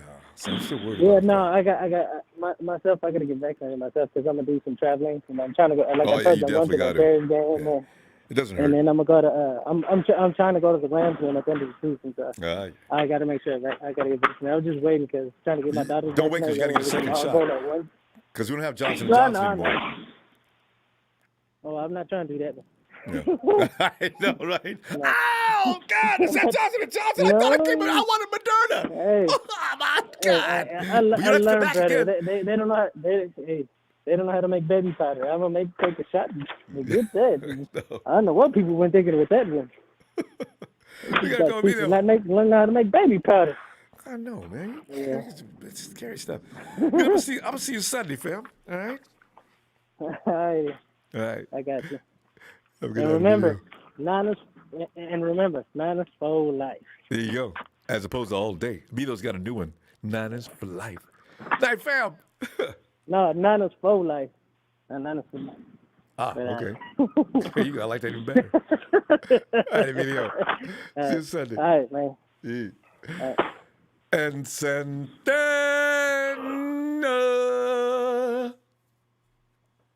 What's up, Ronbo? How you doing? Santana, man, we're sitting there looking at rookies got into camp today. This is it, man. We're underway. And there was several things that were kind of impressive. You hear about Trey Sermon making diamond catches and looking quick. And then you got Embry out there looking like he's a lockdown cornerback already on day one? What? and you get Trey. Trey only, and those drops, I figured they were drops. So Trey could have had a perfect day, except for the one INT. Yeah. But otherwise, it sounds like he's looking good out there, feeling confident. I also read Elijah Mitchell had a good practice too. Hey, dude is fast, and he burnt Hilliard, another UDFA linebacker. Yeah. But you know what? With his speed, Hilliard is not the only victim that's going to be on this dude's list. If you get him out there, he's supposed to be playing the Jet McKinnon role. If Kyle's looking at him, Kyle's looking at him, oh, now there's my Jet McKinnon. Okay. Isolate him in positions where he can kill the linebacker. I got something there. Woo! Yeah. So looking forward to this. Also, hey, Santana, man, are you concerned about the edge rush? Some league analysts, they look around at every team to see if they can find something wrong with this team. These guys got a weak pass rush. This team's got an offensive line issue. This team needs better running backs. And they look at the 49ers and says, these guys got an edge issue. And I look at all the guys we got. Well, is he partially right? I don't know. I feel like it's partially right, but with Ebukam, I think even with Ebukam, I feel like it's slightly light. But I mean, if we can get D Ford back and play, I mean, it could be good. You know what I'm saying? But I definitely think we're light on the edge and stuff like that. Definitely, but I mean, is there any good free agents out there? Any edge free good agents still out there available? I don't think that you know of. Not now. I think they're all right. If you're a good edge rusher, you're already on a team.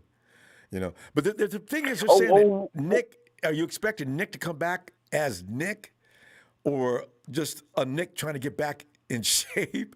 And then you mentioned D. Ebokum. We got to wait to see what he's got. These are the things that kind of you need to think about. I forgot we signed Arden Key, player from the Raiders. So I wanted him in the draft that year too. He's been a bust. Yeah, me too. I wanted him. No, I mean he was with the Raiders, but he's with us now, so we can make something work, So, but yeah, I mean Rumble. I think with Arden Key and actually never mind. I think we should be okay, with the edge and stuff, but I mean, these rookies, I mean, from what I'm reading, they all look good, So, especially that corner, I can't really pronounce the name, Diamador Lenore or something like that. Oh yeah, that's him.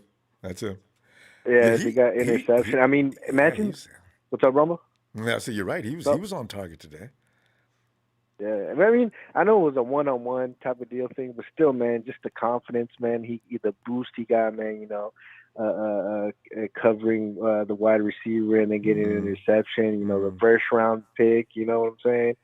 I mean, it's a boost, confidence booster for sure, so hopefully we can get something out of him. Definitely it'd be nice, and Trey Lance, I mean, from what I've heard, Grant Cohn and stuff like that, he really, he usually talks bad about the Niners and stuff like that, but he was actually talking great things about Trey Lance. So I mean, if he sees something, he usually doesn't open his mouth unless it's a bad thing. So and he loves to do that. If he saw something good, he does. So knowing him, if there was something bad with Trey Lance, he'd be the first one to point it out. And then obviously there was nothing and stuff like that.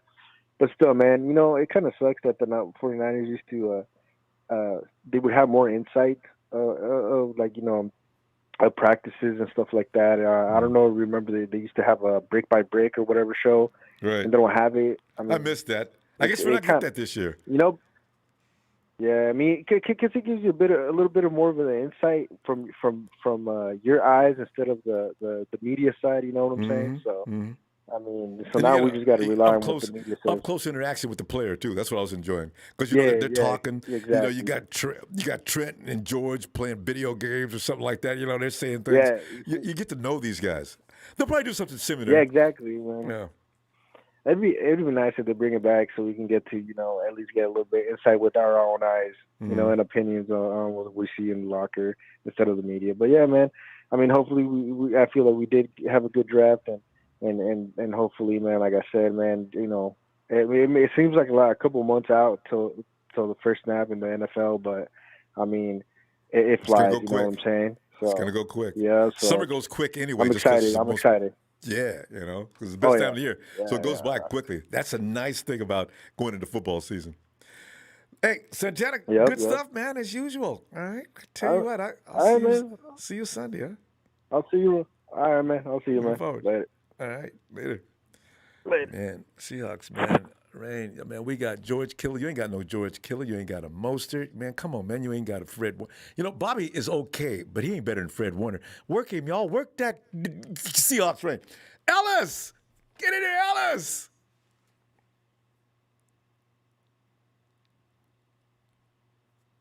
Ellis. Seahawks, Rain, you don't even want to talk about the offensive line. Try to compare your offensive line with ours. Casey! What? God. Casey. Ronbo, my man. I just want to say thank you to the caller for let Grayson know what time it is. I appreciate that caller. I'm pretty sure that's the caller that always says thumbs up for Ronbo Sports. Seahawks Rain, that may be Grayson. Greg Seahawks Rain just said, hey, man. Just hey, call Grayson, the say hi to your mother for me, man.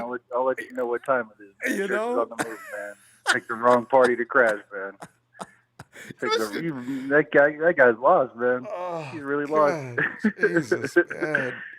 So I was trying to think, whatever grade. Frank Gore's birthday, too. How dare he, Ronbo? Oh, God. Happy birthday, Frank. Why you say it? But I think they smoke a different grade of dope in the Seattle area. They say and do things that make no sense. I mean, they smoke that Bammer weed up there, Ronbo. Hey, for real, Ronbo. Let's give a real happy birthday to Frank Gore, though. Should we sing for Happy Frank? Let me do that.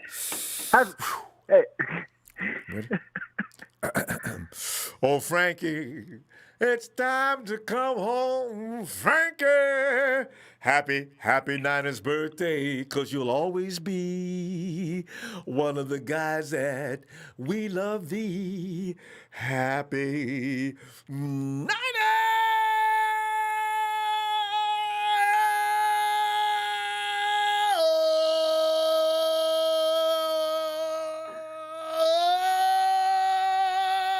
Frankie! Casey, man, I had it my way. He'd have came back in. I know we don't have a lot of roster spots, but, Frankie needs to be in for a couple of plays. If he's going to retire 49er, he needs to be in uniform, on the field, going in for a touchdown. And Frankie Gore, his last touchdown was scored in San Francisco. I think we wanted that. Frankie for sure wanted that, and he could ride in the sunset with a red and gold. Casey, that's a storybook ending. I think he could do it, man. I mean, how can we say he can't? He could if we just let him. Yeah, man. I mean, he's still playing. He just turned 85 today, Ronbo. The guy's just amazing. So Frankie's scary. He doesn't get it. He just keeps it going. Just running 2 inches off the ground. Frank the Tank, man. Yeah. No, and you know what, hey, Ronbo, I want to say too. Every time that Bill calls in, it brings me back to those Pat Summerall commercials. The the transitions in commercials where he say murder. He wrote. Because you bring up Pat Summerall, that's pretty funny. Pat Summerall, I used to love to watch him do the games. It was so comfortable the way he'd do the game with that down home twang. Yeah, he was military, Yeah, the guy was so cool. He was military. He was a proud American. Yeah. They don't make him like that anymore, man. But Casey, give me something about today's practice, man. You can't take a lot away from it, though. But what I got to kick was I do though. Yeah. Okay. Because I really like what Trey said. That first question Trey was asked about the playbook, and the first thing he said was, "It's fun," and when the team's having fun, they're dangerous. Yeah. So that was he aced the minicamp today for me. Calm, cool, just collected. with that. That's just style too. calm, cool, collected. That's the kind of guy that's You going know, to I really excel. like what Dan Orlovsky said. Orlovsky said he plays fast, but he's never in a hurry, and I thought right. that was a really accurate. Yeah. And you know how hard it is to do that? Yeah. Man. Yeah, it's incredibly tough, and he does the short passes on top of having a cannon. And I mean, the Niners' offense in a couple of years is just going to be a real whole diverse, real diverse, because Yeah. he adds an element, and then if you're going to run the kind of offense, well, I think Kyle's getting all these henchmen to run the ball, along with make sure that offensive line is just tough. See, now we can do anything we want to do. We don't have a weak link on the offensive line anymore. Mike Person was that guy in 2019. Him next to Mike McGlinchey was already a liability. That's already gone now. You got the all Notre Dame right side of the offense. I've always dreamed about something like this. I love Notre Dame offensive linemen. And they got Dwelly still, right? So I mean, their offensive line is going to be just they're going to be running really good the whole year. And then you got George, and they have a great schedule. Oh, I know, right? I hope it doesn't I make looked us at soft. that schedule. It looked like an old school schedule. I was really happy with it. And to not finish against Seattle, I thought was really cool. Mm-hmm. I just hope it doesn't make them soft. I don't want the 49ers going through trashing teams every week, and then when somebody tough comes along, we're not ready. You know, remember that year we went through the gauntlet? What was it? Green Bay, Baltimore. Who else was also in that? Yeah. Yes, Saints. We came through that 2-1, and we could have came 3-0 if we just went a little different against Baltimore. Against the Ravens, Yeah, you know. So toughness is what these 49ers were built on that year. And then, of course, we made the mistake in the Super Bowl. Still, It'll be fun playing Derrick Henry at the end of the year. See, that'll make you tough or get you killed. Yeah. I don't want to play against Derrick Henry. I just hope nobody gets – I don't want anybody to get hurt is all, you know? Dude's scary. Yeah, people have families out there, Derek. Yeah, right, I'm telling you, man. It's just when he starts running down the field, if you don't get him at the initial line of scrimmage, like, hey, what game was that they played? They stopped Henry before he got running. That's the secret to stopping Derrick Henry. Don't let him get out and get his legs ripping. Just don't let him get the ball. No, well, that too. That's the plan. But don't let him get past the line of scrimmage, or somebody's gonna get hurt. Man. Yeah.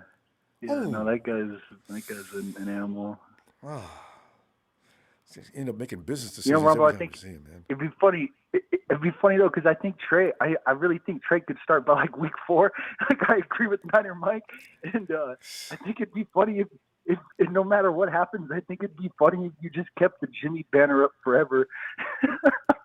Hey, when Jimmy's gone, the banner comes down.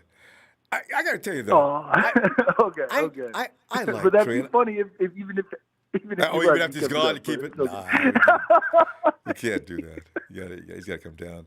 I'm gonna get nothing but retired players go up. You know, when they win the Super Bowl with Trey, there's gonna be people calling in giving you a hard time. If they do, I'll be taking it too. Because my feeling is, if it takes a polished quarterback 2 years to learn the season, if Trey can come in, I'll play Jimmy, who's already got over a year in the system, and take his job. Believe me, Casey, I'm gonna be his biggest supporter. I know, it's tough, this is a bad dude. He's doing what Matty Ice couldn't do, what Jimmy couldn't do, what Hoyer failed at. This dude is different. So yeah, I definitely will support him. So, but the way he's talking today, though, he knows it's gonna take a minute. There's a lot to learn. Let's see what he does. So. No, I thought it was a great first day, and I really do. I think that was a good. He got a good taste of everything today. That's what we're gonna see. You know, that interception at the end and stuff. So. Nah, no big deal. Hey, but Case, we gotta go, man. I'll see you Sunday if you get a chance. Sounds good, Ronbo. Have a good night. Right. You too, man. And hey, is it Tony time?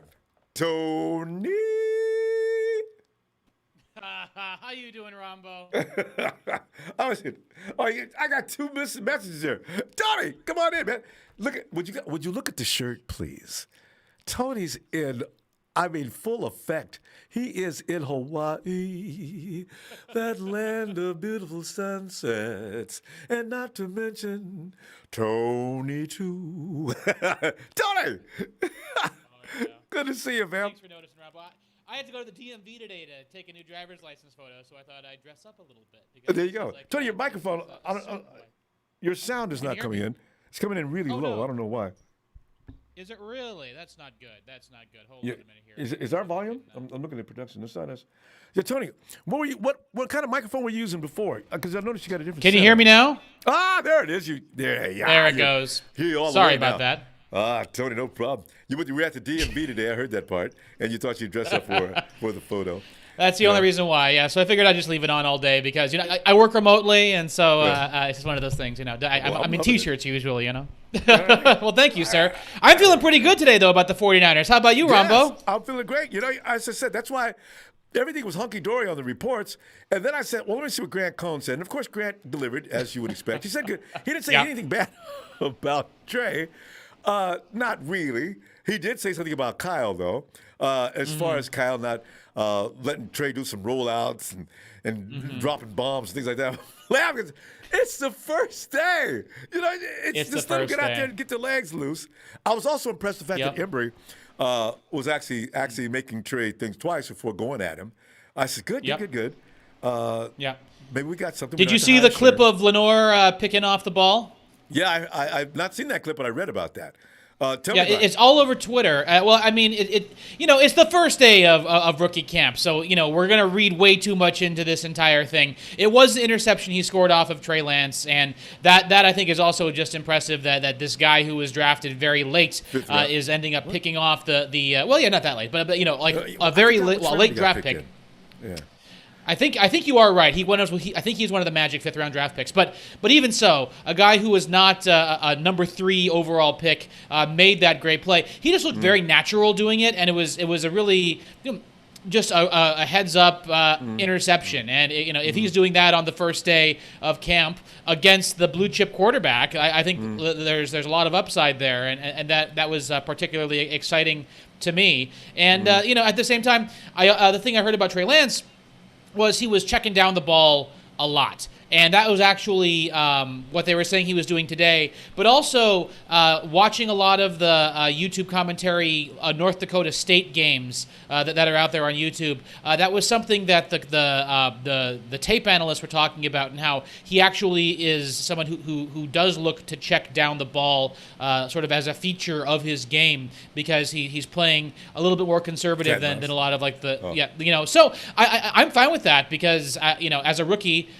playing with NFL speed for the first time in his life, like when he finally does hit the field. Be cautious, exactly. And also, it's the first day, so there's only so much he can. Give it a rest, Grant. Yes. Well, he's trying to find that tender spot to poke at, to try to get under people's bonnets, and he's very, very good at it. He is. Yeah. So, but I'm overall excited after watching these guys speak in front of the media, and with the schedule shaping up. I mean, PFF says that we have the weakest strength of schedule out of any team in the NFL, which is fantastic. I want to point this out too. The last time we played a last place schedule, we had the Rookie of the Year, and we went to the Super Bowl. So I'm just so excited for the way the season is shaping up. That year was considered a weak schedule? Yeah, well, we had the last place schedule that year because we were drafting second over. Oh no, I'm sorry. That was second place schedule, because the Cardinals actually had the first pick, and they took Kyler that year. Holy cow, the NFC West has flipped over in a hurry. Even so, though, that wasn't. I mean, we played a second to the bottom place schedule that year, and with a lot of teams that were ascendant. But even so, because we got into a buzzsaw against Baltimore Saints and the Packers. That was just, I was so scared during that 3-week period. Sure. Jesus. Yeah. So. Well, and I mean, that was also later on in the season, but early on we had the Bengals, and we had Steelers. Steelers. Panthers. that game, Panthers, and then the Buccaneers before they got Tom Brady. So we had a very padded early part of it. Anyway, that's true. That's old news now. We're all looking ahead, and I was looking at the schedule, and I was saying to myself, we could actually end up. I mean, I'm being optimistic, I guess, but I could see us going 10-0, 11-0 before we actually hit our first loss this season, building up. And I actually do think we're going to lose the last week of the season because we're going to be resting everybody, getting ready for the playoffs. That's kind of Tony, And we may win it anyway. Are we playing the Rams in the season again? We are playing the Rams at the end of the season. Who knows how bad they're going to be by the end of the season? You know, Rudy, where is Rudy today? Guys, did you guys run Rudy off? Don't do that. Oh no. You know, okay, so here's something else. So Aaron Rodgers is furious with the Green Bay Packers right now after they drafted Jordan Love, and now they're trying to move off him, getting Blake Bortles. My bold prediction is this: next season, the 49ers quarterback coach is going to either be LaFleur or it's going to be McVay. We're going to get one of those two guys back because one of those two coaches is going to be canned after a very underperforming season. That's my bold prediction. But nah, Ronbo, it's an exciting day to be. Is it? Oh God! I'm just talking some smack, but I'm stoked. Trey Lance, he looked good. The rest of the draft picks, except for Hufanga, according to Mr. Cohn, look pretty darn good. And overall, I'm excited for Ambry. I'm excited for Lenore. I'm excited for Trey Sermon, who could be a bell cow running back for us. A durable bell cow, 3-down running back. Taking pressure off of Mostert, who I think is a little bit on the fragile side. So, the season can't come fast enough. And it's coming quickly, too. Tony, I love you, man. I can't wait to get in here every time. We'll see you Sunday, okay? And I hope they do my best, Ronbo. I'll talk to you. Oh, yeah, exactly. Thank you, sir. All right. I'll talk to you soon. Aloha and mahalo. Aloha. Night, Tony. Oh, God. There's Tony. And we go to Russell. Russ. Hello, Ronbo. What's cracking? Russell, man, we're in here like getting a kick out of the reports. See, we got to depend on the reporters. Russell, I'd like to take this time out right at this particular moment. I want to thank Grant Cohn for providing that other side. You go through all the reporters' reports, and they say a lot of good things. You rarely see them word things in a fashion where it's derogatory toward any of our players. And then you go through all that. That's all the sugar and, as Trey would say, sweet and cuddly stuff. And then you go get Grant's report. Grant doesn't give a damn about what anybody thinks. He's going to tell you how he feels. He took a shot at Kyle today. He took a shot Grant's at a troll, bro. Hufanga. Grant's a troll. I've told him straight up. There's sometimes I try not to talk too much crap on social media, but I told him too many times. I'm like, you're a troll, dude. But Russ, you got to admit he's amusing. Because, Grant will say things that you and I both know is going to draw heat. It doesn't scare him. That's why he says it. Yeah. Sometimes that was the most annoying time he would say it, too. Oh, my God, Jimmy Garoppolo this. Oh, my God, we're getting Tom Brady that. Oh, my God. And he also, Kyle's his whipping boy. And I think Grant's actually had him leaving on several different occasions, and so nobody's. And here's the best part. And he wonders why no one takes him seriously when he's sitting there talking crap about John Lynch and Kyle Shanahan, how they need to come up to his quality control meetings, right? And you wondered why they didn't ask. I actually wrote this, Ronbo. I said. Yeah, I was like, wow, they actually took your call today. I was like, sounds like your dad, Lowell, must have really gave you a good talking to. I said that on his comments. I was messing with him. No, but you always hear Grant's voice during the press conferences. And Grant will ask the questions that you know what? I got to tell you, Russ, I'm becoming a huge Grant fan because Grant, he's got balls of steel and thick skin. Because like I said, you say the things you say to him. He will get in the press conference, Grant Cohn, and Grant will go ahead and say what he'll say. Kyle, do you think at some point during the course of that game that you may have made some questionable calls? Grant would ask something like that. I don't know if he ever has, but I could see him doing that. And then Kyle remains calm, and he gets mad, and he says what he has to say, but he remains calm. It's comedy. But hey, Russ. No one will be alive this weekend. But Russ, what did you think about today's coverage, though, as far as the reporters go? What did you take from it as far as our players go? I don't know, man. I tell you what, I have to humbly say I really like what they're doing. And I've told you this. Me and you talked about this for like months before. Like I said, I think I've said it pretty much what was going to go down, other than who they were going to draft. I wasn't sure, but I was like, Jimmy Garoppolo is going to be the spokesman. He's going to teach the rookie. I was like, I believe that with all my heart. And you know, like with all the rookies, I have to say, man, they absolutely killed it this year because I want to say one of my two favorite players is that safety and that third round running back, Sherman. Hufanga. Yeah. That guy looks like an absolute beast. Yeah. He looks like a workhorse. I'm talking like Terrell Davis type workhorse. I mean, he looked like he was going to put in the work, you know. And so between the 3 or 4 or 5 cats that we got now, that's a good problem to have too many cats. You don't know who you want now. And you heard about Elijah Mitchell, right? I mean, that's the guy that Jet was supposed to be. He smoked Hilliard today. Dropped him. I think it was Peterson that dropped Hilliard on a move. But the thing is, this is the guy that Kyle wanted in Jet, a guy that you can exploit the linebacking crew, you know, because the linebacker can't stay with a good, quick running back, right? So you put that running back out there like Elijah Mitchell. You make a mistake, goodbye. Create a mismatch. Yeah. You know. So, I think we got our guy. No, I can't wait, man. This is going to be a fun season. Living up here in NorCal, I'm up here in Chico. And you're way up in Chico, the party city. Chico, yes, sir.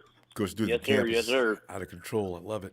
Eating some nice barbecue chicken. I can't wait till I come up there and have a road trip and a tailgate barbecue, Ronbo. I'm gonna bring you a fat plate, bub. Uh-huh. We'll meet at Phil's trailer. I mean his SUV, because the guy's got a I'll tell you what, setup out there. I'm already marinating mine in pineapple. Ooh, doggy. That's a perfect sweetness. That's a secret that some people don't even talk about. You're telling everybody you use pineapple in your sauce. See, tell you. Oh, I marinate with that. That makes it so tender, man. Because the acid breakdown from the pineapple. That's great. They love you in Hawaii. Hey, just so you know, fans, if anyone's listening to me, you can't do it for more than a half hour, 45 minutes, because it will break down it so much. Like half hour to 45 minutes on pretty much steaks, chickens, pork chops, and try that, dude. If anyone's listening, that will make your barbecue so fire. There you go.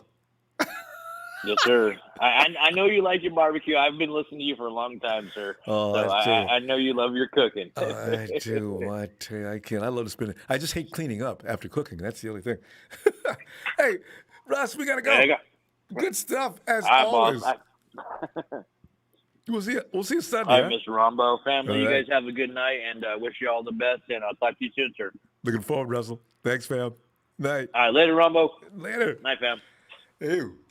All right, Shay. What's up, Ronbo? Shay, man, we're sitting here, and this is one of those things where I read Grant all the time. I'll just admit to people, I read Grant all the time because I've been reading Grant for years, and I used to love to go into his. He had a chat. I don't know if he's still charging for it. Grant had a chat where, if people wonder why Grant says the things he does, he used to get abused in those chats so badly that I would be one of the only nicest people in there, would just talk, civil, So Grant is used to, there's nothing anybody can say to him that's going to shake him out of his tree. He continues to be Grant Cohn. Right. You're going to continue to get the product that you get from him. And I referred to it today because all the reports you got from all the other reporters were nice reports that you can post in any social media and not get any venom. Then I went to Grant, and Grant was nice. Until he got to Hufanga and Kyle. So Shay, from all that you've taken in today, what did you think happened out there in camp? No, I mean, I think it looked good. Trey Lance looked good. Tony said it right. I mean, a lot of checkdowns and stuff like that. But I mean, they were just asking him to do basic concepts right now. Yeah, it's first day. To see where he's at. Yeah, I know that they said that there's a there's a lot of what was it? I forgot what I was gonna say. Oh my gosh. No, for camp at least though, I don't think that there was, it's the first day, man. I mean, these guys are coming out. You know what I'm saying? I'm not really worried about Hufanga. I like I said, when he was drafted, I think he was drafted. Yes, he could play safety, but I think he's gonna be a special teams ace for us. I think he's really gifted, and then I think he could be like that hybrid safety linebacker role in the league, whichever they decide to use him. But I'm not too worried. But I mean, I remember what I was thinking about Trey Lance. Trey Lance is just starting to learn the playbook. Some of the passes I saw from him, I really like. He shows a lot of touch on his passes, which I think is something that's really good for a quarterback, especially a young quarterback. I mean, the kid's only 21, and I think he has phenomenal touch. You think of Russell Wilson. Russell Wilson, I hate to admit it, right? But he has the most beautiful touch I have ever seen of any quarterback. Exactly. No, yeah, definitely, Ronbo. I mean, that's what one of Russ's greatest traits is. Not only his ability to extend the play, but it's the touch on the ball, man. Mm-hmm. He puts it right where it needs to be, and he gives it the just amount of velocity it needs, or whatever. And pulls a string on it just enough. The best catch. Yeah. Exactly. It's amazing. Exactly. And that's something that I don't get a lot of people who are like see Kaepernick and Trey Lance. Kaepernick started all 3 years in Nevada, and he still came in with 0 touch in the NFL. And then as he had his career in the NFL, he still had 0 touch. There's no knock on Kaepernick. No, you're just telling the truth. Cap was not a touch guy. But I mean, like we had a 5-yard out or a 5-yard dig, and the man's throwing like a the dude bullet. is 40 yards away. It's like, it's like, yo, Cap, put a little bit of touch on that, man. But I believe his belief was, if he got it there faster, maybe the wide receiver could make a play. But sometimes it would just hit off the hands. I remember Quinn Patton dropped a lot of balls when, playing when Quinn Patton was with us because, the man will put it on a string that was just, yeah. So I think that, I don't see any Kaepernick comparison. I know some people were talking about it in the chat, but like I said, I think he, Lance to me is a better thrower coming out, even though he had a couple years left than Kaepernick. But I mean, you could just see the touch. Like, yeah, he has the velocity, he has the arm strength of Cap, but he knows, where he needs to place it and how much, force he needs to give the ball. But yeah, to go back to Hufanga, I'm not worried. I like Hufanga. Again, first time out, these guys are just getting their feet wet. You know what I mean? It's rookie minicamp. You can't really take too much from it. I like another caller said earlier, I really love Diamandre Lenoir. Or Diam. We gotta give him a new name, Shay, because Yeah, we do. We gotta give him a nickname. It's long, but him and I just see immediate dog in him. Hey, Shay, Ibokum already has a nickname. What is it? I forgot what it was. We call him what? I forgot what they called it. No. Chat, I forgot what's your other name for Ibokum? We have another name for him. But anyway, go ahead. Him and Bosa, was it Sack Bros, like the Splash Bros with the Sack Bros? I don't know, but I remember someone was like, "Hey, they got to kind of." Oh, Sosa, there you go. Yeah, Sosa. Yeah. Yeah. So and someone was like, "Well, he needs to earn the nickname. He hasn't even played it down for the 49ers." But either way, I like it will come. But Lenoir showed. He showed some grit. I mean, he put a strap on Austin Watkins, who I'm really high of. I think Austin Watkins will make the team. He has some dog in him. You could see that. Embry Thomas did a good job out there too. But again, I'm not taking too much away from it. I just think these guys are out there, showing their skill sets. This is the first time we're seeing them. So I'll be interested to see where these guys are during training camp. We'll see where they line up. If they're grown men out there. Yeah. Right. For instance, the player to watch to me, right, is the right guard that we got. Aaron Banks. Oh my gosh, I can't believe I'm breaking. Aaron Banks, sorry. Yeah, I was going to say Aaron Ranks, but Aaron Banks, sorry. Yeah, Aaron Banks, to see where he's at, whether he's taking first team snaps at right guard or left guard or wherever. You know what I mean? It's going to be interesting to see, where these guys are going to line up at and or is if I don't think we've had a done deal with Sherman yet. So what's the deal? Or Ambry Thomas might line up next to him. Yeah. Man, Lenoir, I'm just calling him Lenoir. Lenoir lining up next to you. Call him the hyena. He's Dio the hyena. Roam the upset because he likes the term hyena. So yeah. Right. So we'll see if Mosley, if they're fighting for that job but we'll just see. It's going to be interesting to see. But I like what I've seen today. So I'm excited for the future of this team, man. One thing I can say is that we got better. But before I go, Ronbo, I just want to say shout out to Sheik. For playing Grayson in his place. Listen, this goes for Seahawks reign. that Martinez kid, the Chiefs fanboy, Texas girl. Yeah. Rudy, Rudy stays in line somewhat, but this goes for anybody who thinks this chat is sweet, bruh. And it's not, because we are 49er fans, and it will be known when you are out of line. Yes. So come correct, or you will be corrected. It's that simple. Okay? So shout out to all my TNT guys. Best believe, I know Ellis won't play that. I don't play that. All the TNT don't play that. You can see Sheik has something to say. Sheik don't really do that, but he stepped up today because, like I said, you were in our chat, so have some respect. And the 49er mantra is always have class, win with class. So we won't treat you bad if you come in here, acting right, having some home training. So that's all I gotta say. But shout out to my TNT guys, shout out to production, and Ronbo. God bless you, brother. Shout out to you, man. And you have a wonderful night, sir. Thanks. Back at you, fam. Looking for you Sunday too. Keep that law and order. I love it. Like Jay. I don't know why fans come in and thinking we're soft. We don't do that. And Tony is the standard of politeness. Tony, get in here, man. Hey, Ronbo, how are you? I'm Tony, fabulous. Tony, it's funny because, you remember we were talking about the quarterback situation in Atlanta, and then I saw some footage of, they showed a room full of, was that the war room? When the 49ers selected Trey, I think Trey would be in Atlanta right now had the 49ers not taken him. And did you hear about what the Jets are saying about Mrs. Wilson's baby boy, Zach? They say they don't understand why he wasn't number one. Said he's way better. Hey, Ronbo. Yeah. I'm sorry to interrupt you. Ronbo, can you get back with me in about 10 minutes? I'm doing some laundry for the missus, changing loads. Wait. Did you say you're doing some laundry for the missus and you're changing? You good man, yes, you. Sir. We will give you that opportunity. We don't want you to get a whooping. We'll be back. give me about 10 minutes. No problem. All right, 10 minutes. Oh, God, poor Tony got caught up in the domestic machine. Elvis!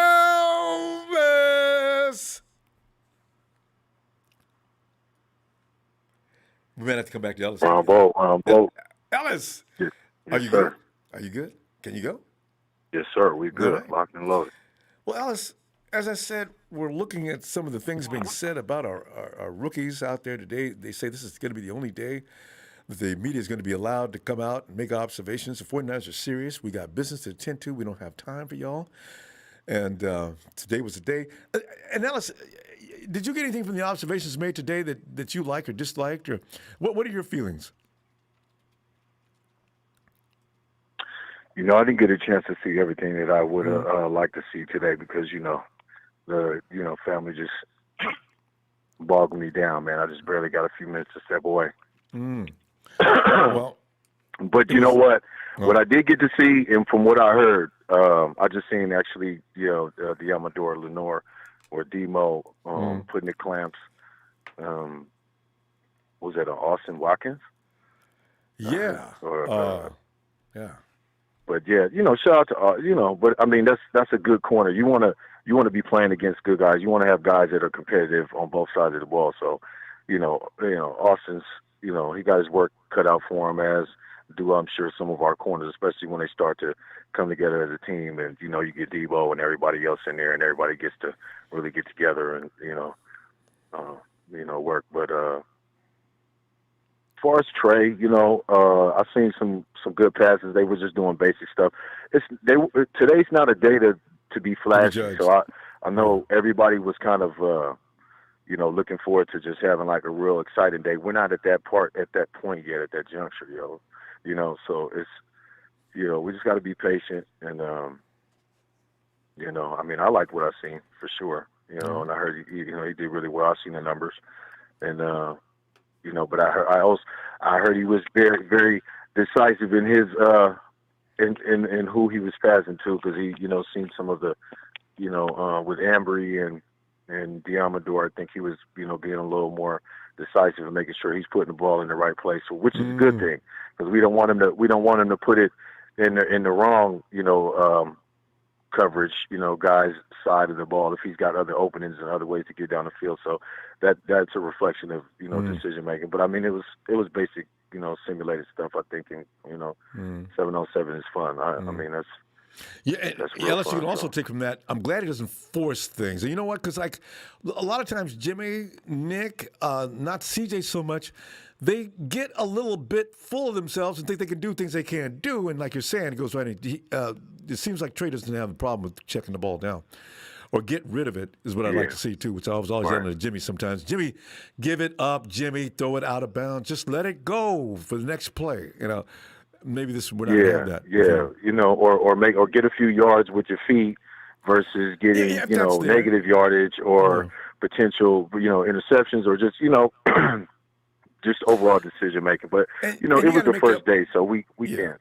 And you got to make up your mind real quickly on that when you're going to run, because if you're going to get out of the play, it's too late once you get to the last second, because the defenders are standing right there with the offensive line. If you're going to run now. Don't wait until it's too late. This is something I think only running quarterbacks know when to do. They know when the play's about to fail, and they'll usually bail. Right. Yeah. So, I'm just looking forward to the days as, they progress and we get to see more, get more footage and, check our guys out, man. I'm just, looking forward to it. And, Jimmy Garoppolo might come play the best damn football he ever played in his life this year. I've already anticipated that. This is every other year. So we'll see. We'll see what happens though, and it's all on him. You know what I mean? But at the end of the day, we're going to be we're going to be doing some head knocking this year, and I just can't wait. You were talking about the D line. Or was it the edge? I try not to worry about it, though, Ellis. Are you thinking about it? Yeah. When I do think about it, I get a little worried. D, is he going to play? If he's not going to play, whoever's going to play that spot, I hope they got it. God. Yeah. I think either way we'll be all right. And you never know, we might, pick up somebody, sign a guy or two here. We might get a sleeper pickup or something. Here pretty soon, or we'll just be able to see somebody stand out. I mean, Ebucam or he might, they might start exercising him out there. Yeah, he may be better than anybody. He's really fast and active and a strong guy. Yeah, he's over there squatting, crazy plates and is he working out heavy? Doing all kind of things. Yeah, man, he's over there getting ready. So. I'm excited to see, what happens with a lot of these new acquisitions and stuff. Yeah, because we didn't know about Hyder. Look at him. Hyder just came in and looked awesome. That's why I wanted to resign him. Fam. Okay. Very impressive. Yeah, very impressive. I'm sorry, we'll be okay. Anyway, all right, fam. Let me. We'll see you Sunday and see what's cooking. Yeah, yes, sir. Man, shout out to all of the Niners faithful, man, all the good guys out there, all of the good, people, Niners, and shout out to you and others that keep it respectable. I've been hearing for keeping the policing of the chat, because I don't know why people think they come in here like we're soft, like we come in and just say whatever you want to do. The hell's wrong with them? Yeah, man. They give me they try to get me out of my character here and there, man. And I've had to put the clamps on myself because, it's okay to let there's a lot of keyboard, characters out there and a lot of, you're all paid spectators, but you're just behind the keyboard, you know what I mean? So, all right, fam. I'll see you Sunday, Ellis. Love, my Appreciate brother. You, fam. Yes, sir, man. Shout out to all the good people. Make sure y'all hit that like and subscribe. We're trying to get to 50K by the end of the year, man. Oh, delightful. Thanks, fam. Talk to me. Peace, man. All right, Ellis. Night. And we go to the man that B-slapped Grayson tonight. We call him the Iron Sheik for a reason. Sheik! Ronbo! Hit the smack out of the candy. The jabroni. Oh, man. I don't know. Grayson is a very bizarre individual. But Sheik, I tell you, man, what did you draw from today's reports on Minicamp? Are you? Did it pretty much things you anticipated? And there was a couple of surprises. Yeah, I didn't yeah. know that Ibram was going to come in and just sort of like, look, man, I ain't going to be looking bad out here the first day, so don't throw that ball over here. And then, of course, Elijah Mitchell and the hyena. Hawkins. I'm sorry. And, yeah, him too. You know, there was something. Well, go ahead. What were you thinking here today? Well, Lenore was like most of our corners was kind of like taming Watkins. So that's the thing about our like cornerbacks that we got, like Lenore. And I guess that's the only thing that comes good out of Oregon. I guess Eric Armstead and DeForest Buckner and Lenore. You know, Seahawks. I don't know what they're doing over there, but Lenore is shutting it down today, bro. I really like that physicality, that mentality of just trying to be somebody. Trying to make a man out of himself, and trying to the hunger that's coming out of this guy. I really appreciate that. That's how you make the team. But you have to do the film work and everything else. Trey Lance is looking really nice. We all expected that. This is day one for these rookies. So we're just gonna figure out, put it all together, and we'll just figure it out. But I really like what I'm seeing with these corners, though. So, yeah. Yeah, because that was the biggest worrisome thing we had. Really? You know, when I think about it? We were all wondering, God, how are we going to do in the secondary, man? We're going to get smoked in the secondary? Maybe not, Sheik. Maybe not. Oh. Competition could be raging because we already got Verrett, and we know that him and Eman will do a job. So, beyond that, what we have. Oh. I still want Sherman, though, Ronbo. I think that he will for a depth piece, because honestly, I'm still waiting for Tim Harris to see if he's worth coming in or not. I keep forgetting about him. Yes. And everybody does a non-favorite cornerback Dante Johnson just constantly comes in, constantly. We're just waiting for that day he goes away for good. But I'm glad we had these two corners, and I wish that we had another wide receiver come in and we drafted, but we didn't when we picked up one undrafted. I just wanted one speedster, and are they all gone? Right, same. There's no speedster anywhere other than like Shai Smith from South Carolina. I really wanted. Even special team. You could do special team. Because kick return, that's another liability. Like Richie James, I like you as a wide receiver, but your special team skills is not what it used to be. The guy I really want is special team is Shelton for UCLA. He can do multiple things for you. There's a lot of guys that we passed up on Ronbo, but it's fine. It's they stacked on the beef, and then they're going June 1st cut, and who knows? Yeah, we're going physical type. We're going physical, Sheik. So, we're not even going to be looking downfield. There may be occasions, but that's not going to be the bread and butter play. The 49ers are going to beat people up. They're going to slice you up, and they're going to cut you up, and they're going to chew you up and spit you out. That's what they're going to do. Because we got all these running backs. Exactly. We got Trey Sermon. When do we start drafting running backs that early? And he gets a special award too from Adam Peters. I forget the name of the award. Sermon. But, he's going to be a beast, Ronbo. I really could see he's going to be helping this team a lot in the future. Him and Trey Lance together, I think that's going to be a really nice tandem. And just imagine him and Mostert together. That's a 1-2 punch right there. So contrasting styles. It's going to be really fun to see. That's how you screw a team up. Then you got Elijah too, that they can use. I think he's going to be the Jet McKinnon guy. He's going to be that guy you send out on short routes to just abuse the linebackers. And there's not a linebacker in the NFL that's going to be able to stay with that. We got Gallman and these other guys. We're stacked, Ronbo. But yeah, Ronbo. But it's going to be interesting. But anyways, Ronbo, that's all I have today. But before I go, shout out to Grayson. TNT, shout out to Shay. Oh, shout out to. And I totally missed it, but did he say he watched highlights? That's all he watches? Yeah, I heard that part. That's why you're a neon highlight reject jabroni sea chicken fan, because you like those colors, the highlight, right? Other than watching highlights, go watch a real game, son. And if you're gonna come in the show again, donate like Rudy does. Shout out to TNT, shout out to Shay, Trey and Trez, Will, Big Show, the chat, to live in the lit, and do the same thing. If somebody's not out of line, put them in their place, guys.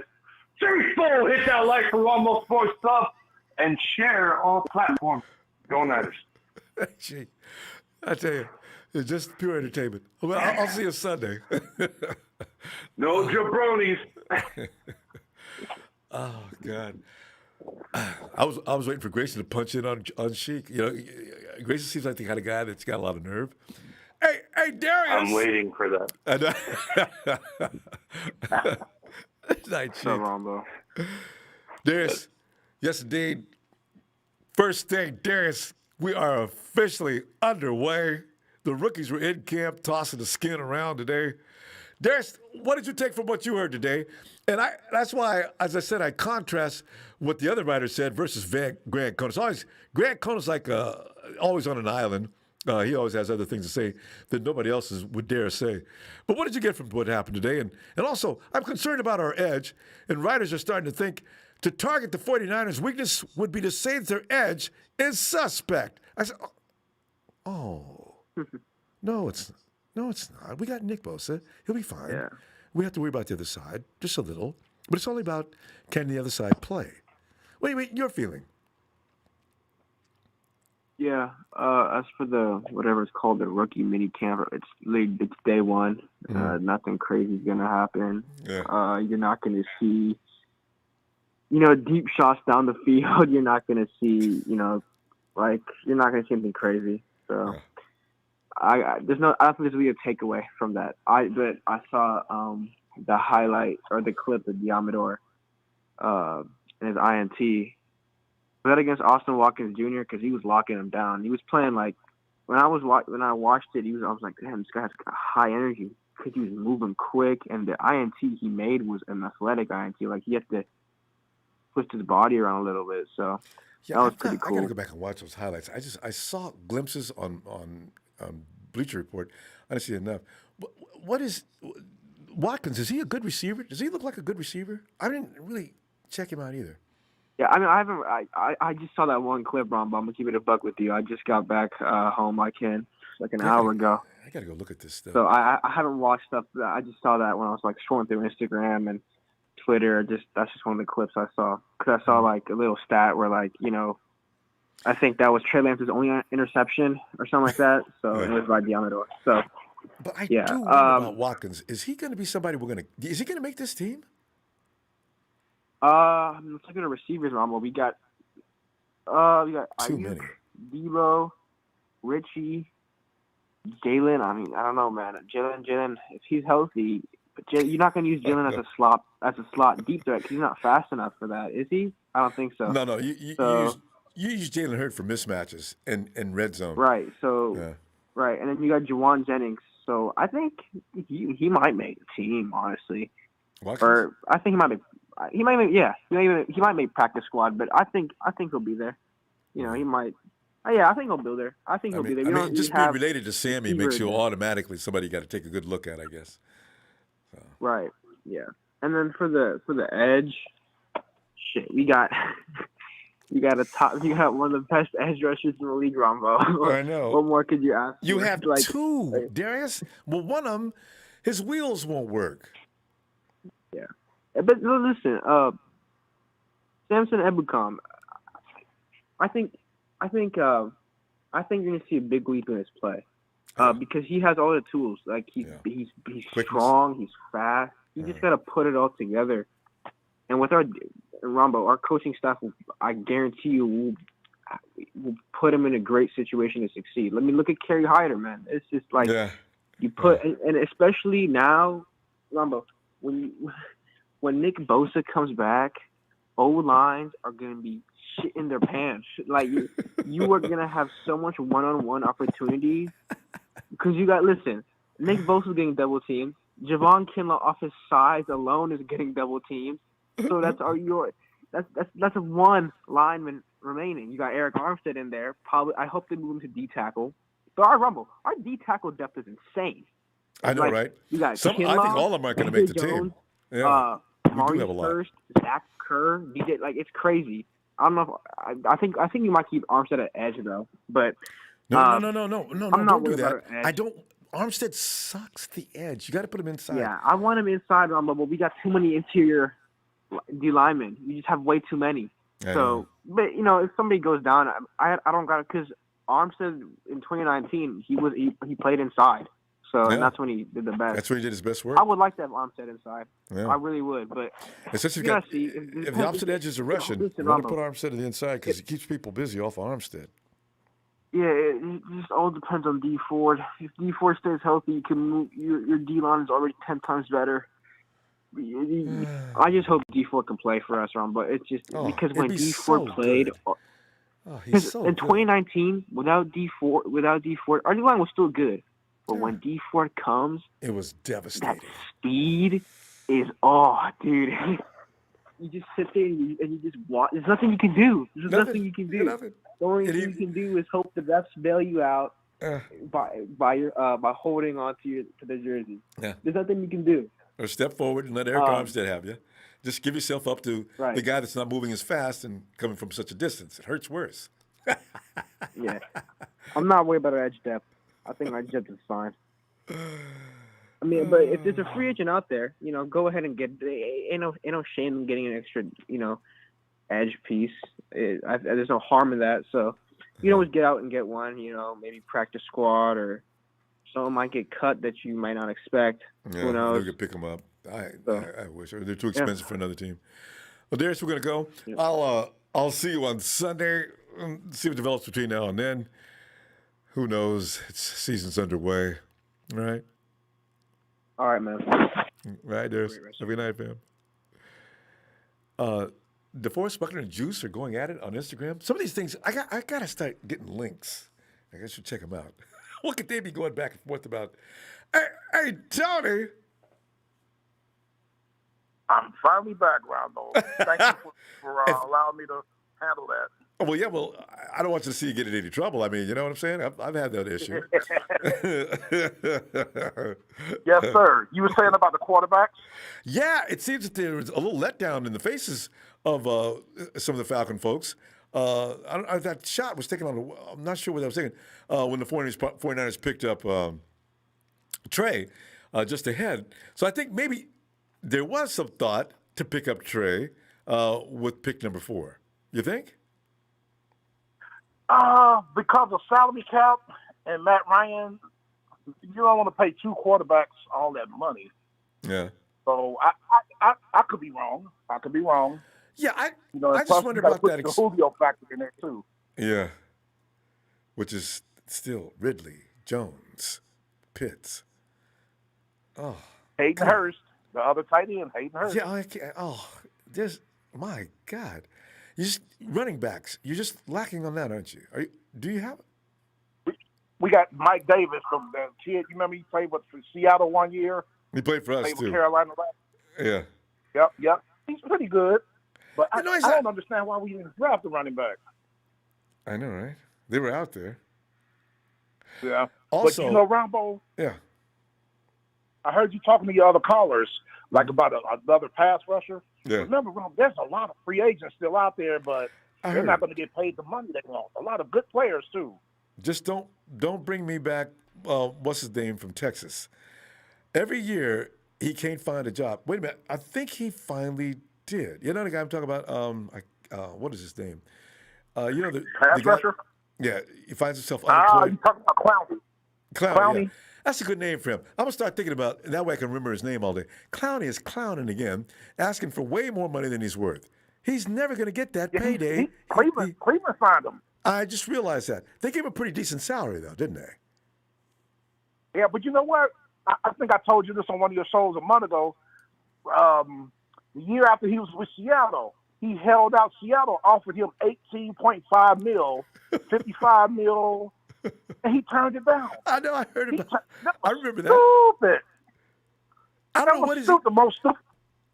Clowney thinks he's worth over $20 million. Better than he is. Yeah. He wanted $20 million, but he should have took that. That's like a settlement. It is. You know, he ain't had 10 sacks yet.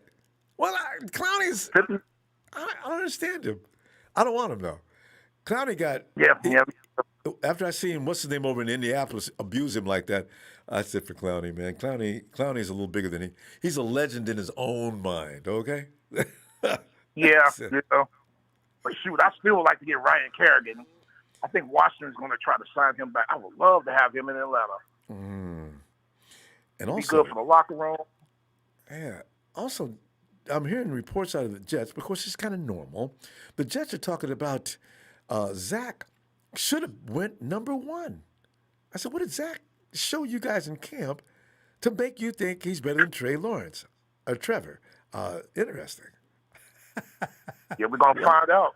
We're going to find out real soon. But I will tell you this, Ronbo, the Jets have improved, though. They're starting to get some players. Yeah. They have improved. They really are. How much? They got a lot of people. Oh, yeah. Yep, how much, I don't know. But I would love for the Falcons. I know they're too stubborn to do it, even though we got a new regime. I would love to get Adrian Claiborne back, the defensive end, and Vic Beasley under the coaching staff. Because those guys put pressure on the quarterback. I would love to have them back. Isn't Claiborne one of the guys I was thinking about the other day? Isn't he out looking for a job, too? Yeah, Cleveland released him and signed Clowney. See, that makes no sense. I wouldn't have did that. No, Cowboys, opening day, Cowboys versus Tampa Bay. Who wins that game? I think Tampa wins that game.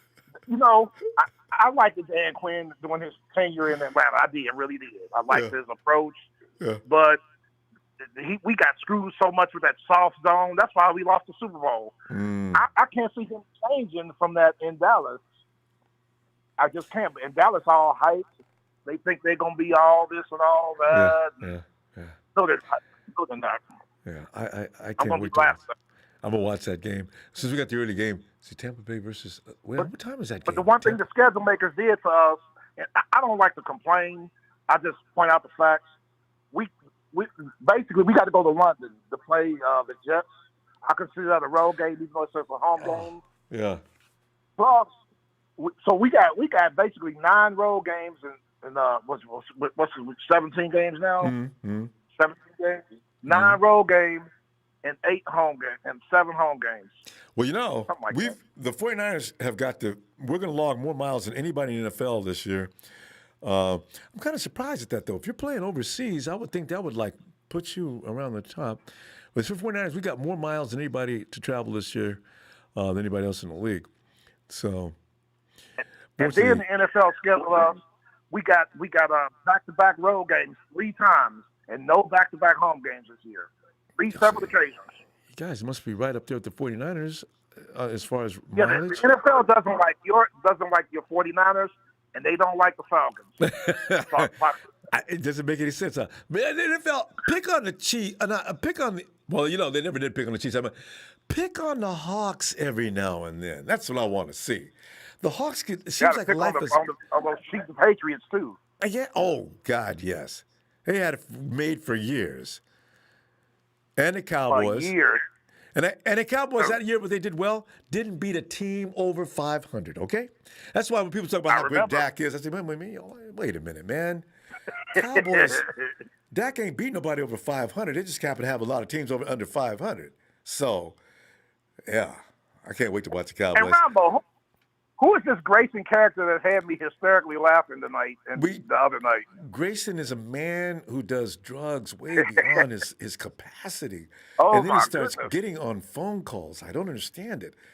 Guy's got a lot. I don't understand him. But he is funny. Yeah, I thought he had a screw loose. He started talking religion and all this stuff, and you seemed like you were very uncomfortable when he started that. Because now that I understand, I'm not uncomfortable. I know there's something wrong with him, so it's okay. Grayson, man, you know we just got to tell it like it is. Tony, we got to go. I'll see you Sunday. Yes, sir. Sunday it is. All right. Night, Tony. Have a good weekend. You too. Oh, God. Oh, God. Oh, Defo said he's having freshly squeezed juice. Chad, thank you. Defo's already talking about, yes, I'm going to have me a glass of freshly squeezed juice during the game. This is fun about football. Trash talking is a part of the game. You got to talk tough stuff. Hey, Steven. Ronbo, how you doing? Steven, I'm amused. You got Grayson today, and DeForest Buckner's already talking trash. Talking about how he's going to have fresh squeezed juice during the game. Yeah, I've seen the same thing you saw too. What was it? I'm excited, Ronbo. I mean, D-Buck's going to do good no matter where he goes. I know. So he's just one of those guys that slipped through our cracks. He's the one that got away for us for sure. And what we think about it sucks for that years. money just happened to be an issue. Yeah, Stephen, I just hope it's not like Babe Ruth coming out of Boston and going to New York. I just don't want to see anything to that magnitude, because we already lost. When we lost Aaron Rodgers and got Alex Smith and said, but who's to say that he'd still be the legendary Aaron Rodgers had he stayed in San Francisco with all those coaches that Alex had to deal with? It may have ruined him too. So you never know. But Stephen, go ahead. Where are you getting ready? Jump on that stuff, man. What do you think about today's first day for the rookies? Hold on, give me 1 second, Ronbo. You sounded a little choppy there on that one. I know. Something's going on. Some people are getting that microphone problem or sound. Okay, can you hear me so far?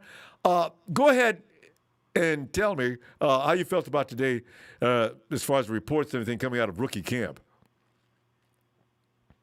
Let me see. Hold on. I'm gonna see if it's something wrong with my phone really quick. You mind give me a second? It's just okay. I want to make sure that I can hear you perfectly fine, and then you can hear me too. Because I'm hearing you it's perfect. I've heard somebody else has said we're having problems with certain phone lines. So yeah, it's not your phone. I just want to. Okay, I'll go ahead because Okay, go ahead. Go ahead. Still kind of choppy. Hello. Can you hear me? Stephen, Hello? I'm just going to listen. You go ahead and talk, okay? Because we're having problems on my side. Okay. So I'm hearing that we're talking about a lot of the rookies and their the first days and everything. I do want to mention the one thing. Two people from the front office, well, not the two people from the front office, but the San Francisco front office awarded 2 golden helmets to 2 rookie prospects, and that is, what was it, Demo Lenore, and Trey Lance. So that kind of goes without saying about the caliber of how well they play and how they're easy to adapt. Stephen, it was Trey Sermon. Was it Trey Sermon? I thought it was Yamato Lenore and Trey Lance. Trey Sermon was one of Trey Lance. I don't think he was. No, he's a first-round pick, so he automatically gets top award. Golden Helmet is something else. I might have been looking at something else because I did see Yamato Lenore and Trey Lance. I could be wrong, but you know what? That's okay. That's another argument for another day. I want to say this, though. I'm excited. I saw a lot of the rookies that we picked up got signed to a 4-year rookie contract. That could go either way for either of us. Talanoa Hufanga, that's who it was. Hufanga got the golden helmet. And I'm happy about that because, it shows that him learning from Troy Polamalu is a benefit to us. That's a really good thing, Ronbo. I'm really happy about that. The fact that we also signed Aaron Banks and what's his name, Alejandro from Mexico. They signed him. They gave him a 4-year rookie contract as well. So that's a really good thing too, because I was really afraid if he was going to translate well from Mexico football to American football. And that makes me happy that they actually said, this guy's good enough. This guy can make it. This guy can cut it.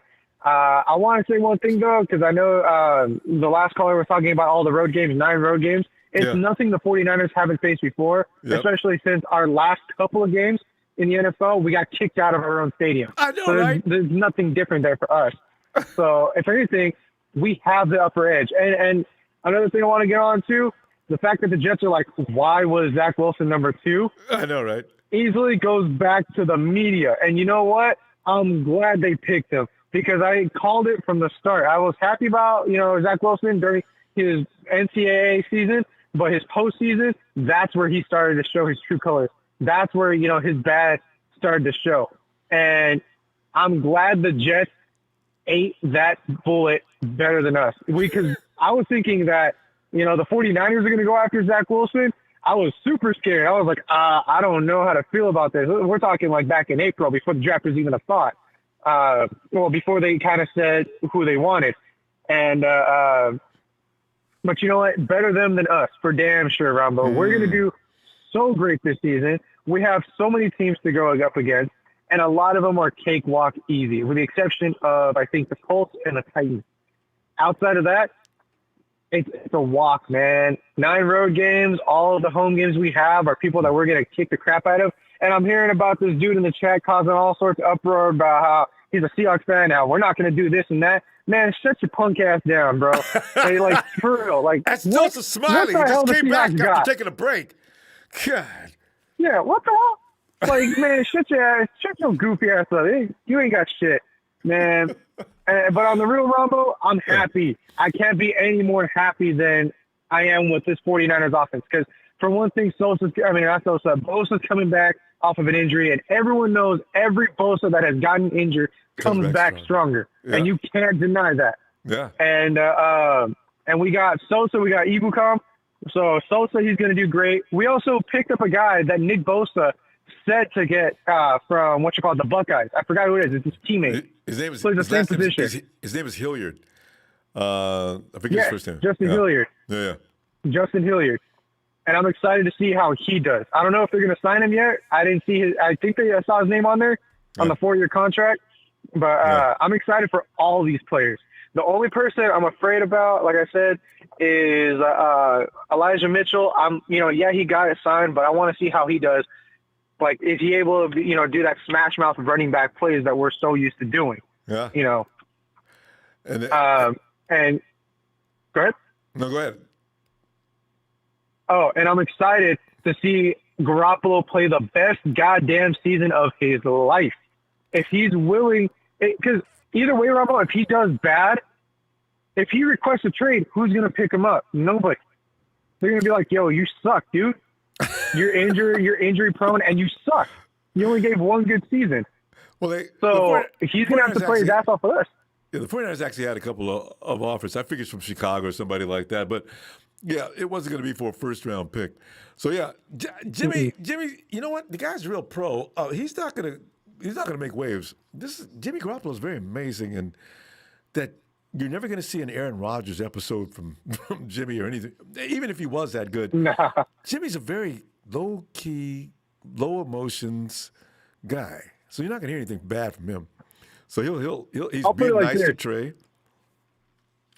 Jimmy Garoppolo is that type of dude I wouldn't mind smoking a blunt with at the table. He seems like the chillest dude out there to, like, talk to. Even if you, like, joke with him, he knows how to roll with the punches. Sure. So, and, but, then, like I said, he's going to play the best season of his life, because if he wants to request a trade, he's got to play his heart out if he wants that starting position. Because if, let's say, for instance, Chicago offers San Francisco, hey, we'll give you this and this and this, for Jimmy Garoppolo. Do you think they're going to want Jimmy Garoppolo that bad? Well, they just picked up Justin Fields. They won't be in the market next year. But the thing is, it's also going to behoove the 49ers, because Jimmy's got 2 years left on the contract. He probably doesn't mind staying in San Francisco for 2 years. Now, what the 49ers want is for him to look really good. So in case they want to get those 2 first-round draft picks back, they can get those back for Jimmy next year, provided that he goes in deep into the playoffs and for some magical reason we get to the Super Bowl again. And you know what? I tell you right now, Stephen, if the 49ers go to the Super Bowl again, the maturity, the mindset, Jesus Christ, I can't believe we lost last time. They will win. That means Ronbo, they're going to be, if we go to the Super Bowl, we're going to play like a team possessed. There's nothing that will stop us at that point because of the maturity level of the past Super Bowl experience. And that's one thing I want everyone to understand, is that, we lost it, but if we go back and we beat Tampa Bay in the NFC Championship and we go into the Super Bowl, it's a wrap. Whoever we play against, it's over. Dead meat. Steve, we got to go. We're going to go. All right, Ronbo. I'll see you Sunday, okay? All right. You guys have a good night. 49ers faithful. And who's got it better than us? Nobody! All right, Ronbo. You have a great night. You too, Stephen. Oh, God. Look at Joseph Smiley. Man, y'all get Joseph Smiley. Hey, forget about it. It's not Mike TNT's newest member, Mike. Oh, what do you say there, Ronbo? What do you say? What's going on over there? Mike, man, we're in your mind and our own business, talking about today's. Some of your buddies are running around the chat, trolling it up, smelling the place up. Meanwhile, we're talking about our guy Trey Lance and his guys out there today. It was special. Hey, so one thing I want to ask the chat too, real quick, Mike. Alejandro, did he get signed a 4-year deal too? Because I know they had him on a special program where he's going to get in there for 1 year, but he doesn't count against the cap or anything like that. Anyway, Joseph Smiley, man. Mike, go ahead, man. I'm sorry. I can't see the chat right now, Ronbo. What's old Joe Blow saying on there? What's he running his yap about joke now? Of a fan base, we're all delusional. It's typical. Joseph Smiley has 3 words in his vocabulary. I forget, Ronbo. Who's delusional?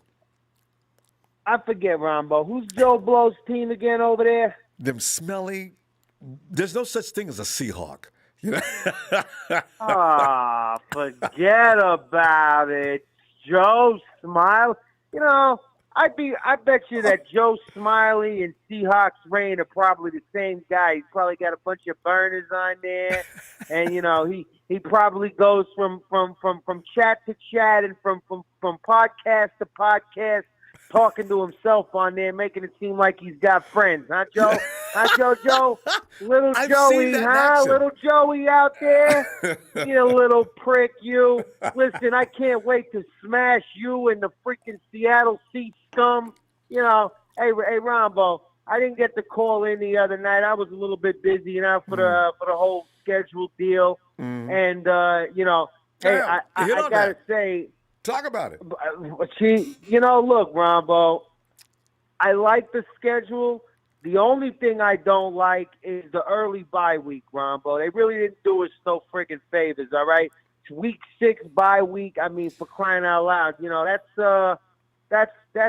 going to be pretty hefty to bounce off, because here's the deal, and the reason why I say that, because they just, you know, changed the whole playoff format, and now only one team gets the bye. 11 weeks. I mean, if you're not the number 1 seed, you know, you're talking about coming off after rattling through 12 weeks straight, and then you're going to have to go right into the playoffs. No bye week, no nothing. Yeah. Even if you do go, say you go 15-2, you know what I mean, or you're whatever, worn out. You're still going to have to go. Yeah, you're still going to have to go right into the playoffs, Ronbo. And I don't know. You know, for me personally, I think that's a big ask. They might have to readjust that again and maybe make it, you know, the top 2 teams or something, get a bye week. I don't know. But they might have to readjust that, because that's pretty much – I mean, that's going to make it a huge advantage for whoever gets the number 1 overall seed. That's for sure. That's going to be – I mean, you know, just to get that break, that bye week, especially if you had a bye week, you know, I would say before week 8, you know what I mean, or before week 9, before halfway through the season, you know, I don't know, Ronbo. To scary, me, that Mike. was the only bad thing I saw. It really is. You know. You add 17 weeks, and instead of giving us midway through the schedule or week 11 or 12, we get week 6. You know, that is a long time. You got an entire season in front of you. It's like you're saying if you go to the playoffs. So that's 11 more weeks before the season ends, and then you go into the playoffs. That's 11, 12, 13. That's pretty much going 2 seasons and without only a break in one part of it. That's really scary. I hadn't thought about that. Yeah, I don't know, Ronbo. Can you hear me? You're breaking up really bad. Yeah, I don't know if it's me or my connection or... Yeah, go ahead, Mike, 'cause we're having a problem with that tonight. I don't know why, but yeah. All right. Listen, well, look, I'm not in my normal place right now, so I got a little bit of service problems maybe. But look, at the end of the day, if you can hear me, can you hear me, Ronbo? I can hear you though, clearly. Oh, all right. You guys can hear me clearly. All right. Well, look, at the end of the day, I'm just going to say this. However it plays out, know this, faithful, that no matter what, we're going to kick the shit out of any of the friggin' lambs and the seabirds, you little jerk-offs. Listen, I can't wait.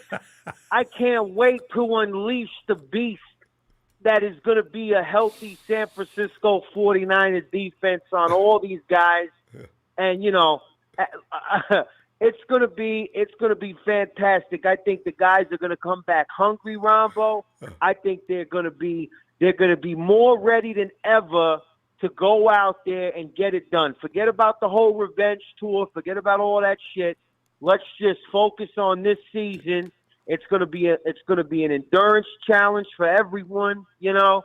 And as long as we stick together as a team with the depth that we have, I think we're going to be just friggin' fine. And I'm looking forward to it, Ronbo. Hey, good stuff, Mike.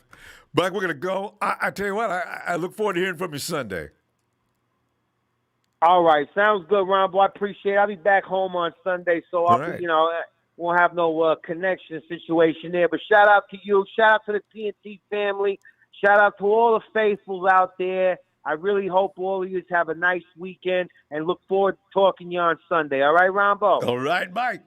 All right, man. Have a great night. All right, Ronbo. Forget about it. All right. All right, Ronbo. Night, Mike.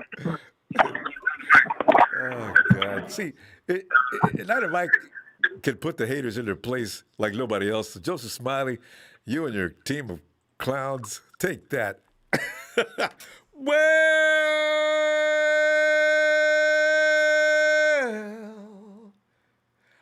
It's a big show.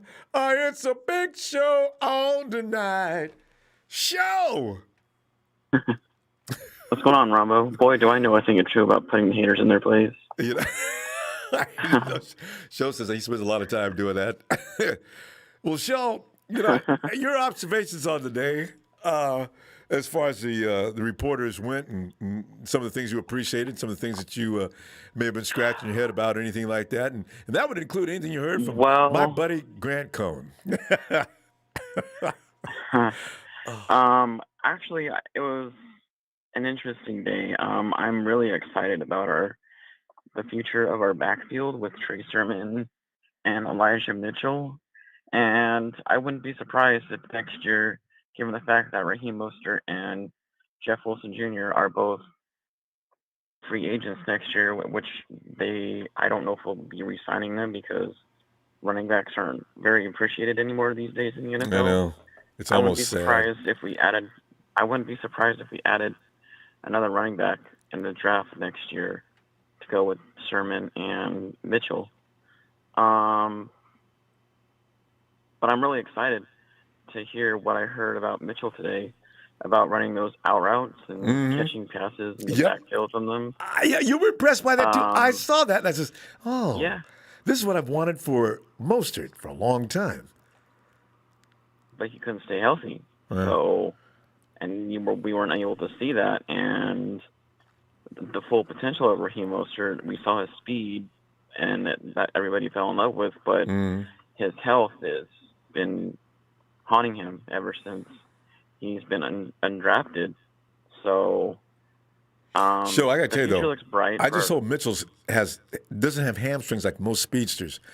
Speedsters, all of them have hamstring issues, all of them. Yeah, exactly. Yeah, I agree. I hope he doesn't have those issues either.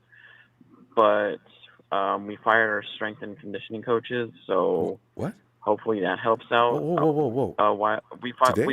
We revamped our strength and conditioning before this off season and after the season ended, I think. Yeah. So hopefully that helps out and those issues don't arise again, because we were plagued with injuries last year, and we don't need them again for our future backs and everything like that. So, Joe, I just hope that was zeroing in on the problem. I keep wondering why other teams don't have this kind of problem, not as bad as we do. So, yeah. No, we're like the worst with that when it comes to injuries. But as far as Trey Lance goes, I want to see him in preseason. I can't wait to see him in preseason. I know, right? That's when that first game. Who do we play? Kansas City, right? Yeah. Yeah, I think so. The Chiefs, yeah. So, and I'm so glad we have a preseason this year. Otherwise, I know, man. I don't know why people don't want preseason. If this was last year, oh my gosh, I don't either. I don't understand why either, because it helps them get football ready. You know what I mean? That is another reason why we were injury plagued this year, because nobody wanted preseason this year. Yeah, it plays a role in that for sure. Definitely. Even we're only going to have two, right? I think. Yeah, three games. Oh, we do have three.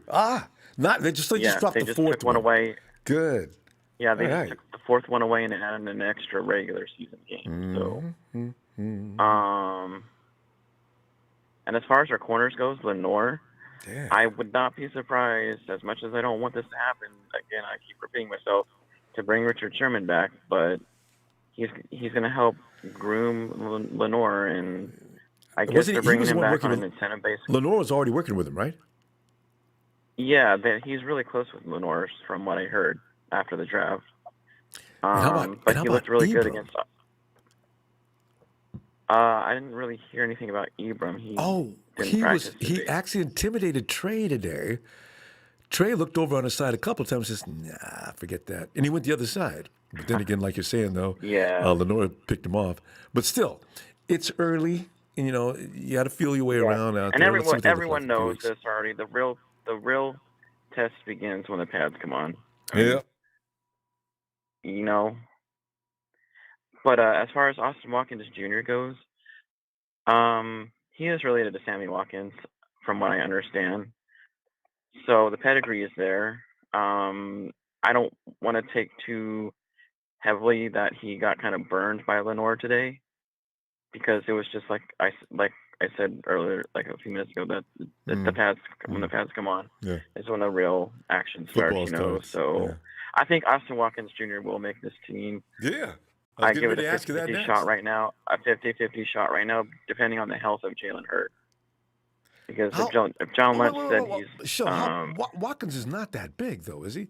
Jalen Hurd is like in another... Juwan Jennings is a guy that's Jalen Hurd's Juwan Jennings and Jalen Hurd have the same body frame. They're pretty much beasts. But Austin Watkins is a little bit thinner frame. Yeah, he's a little bit skinnier... Yeah, thinner built than Hurd and Jennings. I think it's going to be a battle between Jennings and Watkins Jr. Remember the guy from Arizona 2 years ago? Is he back in camp, I wonder? I guess not. Oh, Poindexter. Yeah. No. He's not with us anymore. Yeah, he's not with us. So we heard his name today. Yeah. Poor guy. He gets an ACL last year. Never to be heard from again. Trent Taylor, I think he's on the down filing for unemployment.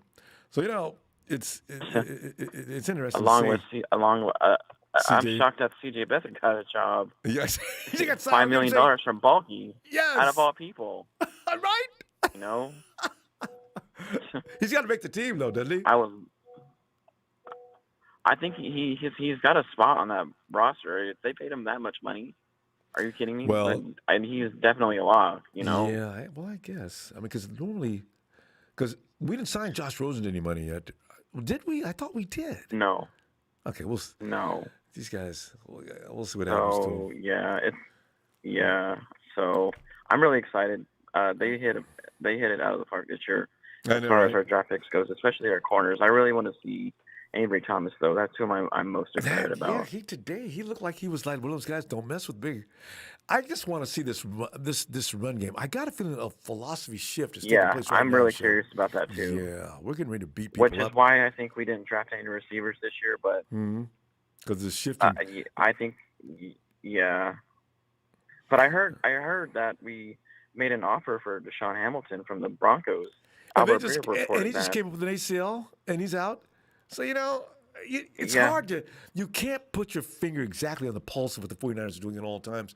We've moved away from the Dante Pettis type of football to a grind and beat your people up team. So we're really exposed. Don't be surprised. Don't be surprised if they go and trade for a receiver if they were sniffing around in the Broncos facility for one. Albert Breer reported that, and Albert Breer was the one who called Emmanuel Sanders to us. Is that right? What does this guy look like in Denver, though? Is he a bruiser? Is he a finesse guy? What is he Deshaun like? Hamilton? Yeah. He was from Penn State. I think he was really that bruiser type. He was like a heavy. He was. Okay, he was heavily. Denver they were gonna release him until he hurt himself. Yeah, they were gonna release him. So we were gonna get him another name to look out for is another name to look out for is Anthony Miller from Chicago, because they were trying to get rid of him before the draft this year too. wide receiver. So he's a burner, which is what we need desperately. Would you say burner 4-3? Probably around that area. Yeah, 4-4, 4-3. God. All right. We're going to see what happens. Kyle might not be through yet. He because may be thinking like a lot of us. Kyle, get the speed. People think Ayuk can do it, but Ayuk's, I don't know if he's that kind of bust out from 0 to 60 in 2.5 seconds. I think Ayuk is the kind of guy, if he gets the ball and you're behind him, you're not going to catch him. But as far as him going downfield, probably not the kind of guy that's going to take the top off the edge. We'll see. Yeah. If Goodwin was in Emmanuel Sanders' place in that Super Bowl, he would have caught that, I think, and then we win. Yeah, that's Goodwin. Oh, anyway, we'll see what happens. Show good that's stuff, what we're man. lacking. Yeah. All right. See you I'll Sunday, see you. fam. See Shout you. out Yep, to the looking forward. TNT family. Yeah. Go Niners, as Slick would say. All right. Shout out to everyone. All right. Take care. All right, Joe. Have a great weekend. It's fam. It's time to go get that cornbread I made last night. Warm up them pig ears and get some hot sauce and put it between that slice of bread. Oh, Steven Hernandez. Steven, he says, "Yo, Ronbo, I'm gonna let you finish, but I'm about to jump in the chat and give Smiley a class act." Steven, please attend. Man, Joseph Smiley, I don't know whose chat he thinks this is. Joseph, this ain't Seattle. What are you doing? You can't talk to us like that. My God. Steven, thanks for that contribution, fam. Family, thank you for all the contributions tonight. Appreciate you. Know that? Let's get together on Sunday and talk some more. Oh, hey. Thank you. Kabiru could... This is one of those things where your lips, tongue, and jaw take a whipping. Okay, Kabiru Kadinu. Did I do that right? Kabiru, I noticed this earlier. I wanted to mention this. He says, Montana said that Allen was better than being Stokes. Too bad he didn't realize that tight ends used to get blown up by a rushing end, and Lil Wayne Adams, Apple of Michigan, and the enforcer or a safety. You know, that's why when you pick out personnel, they need to fit together and do certain things to complement each other. This is what Kyle and I think John are looking at and doing. Hufanga has a role on this team, and I got a feeling he is going to be that kind of enforcer. You get the personality of Aaron Banks. He's that guy. Remember the Rhino and also the right tackle. I always loved if you messed with anybody on our team, Alex, Cap, anybody else, they would hunt you down for the rest of the game just to lay a lick on you. I mean, you can't get Richie Incognito because there's something very wrong with Richie Incognito, and he's the kind of that Doberman you have in the backyard that even you don't step in the backyard. You don't want that degree, but you do want a guy that's going to take it personally when you mess with his people. I can't wait. Fam, see you Sunday. Niners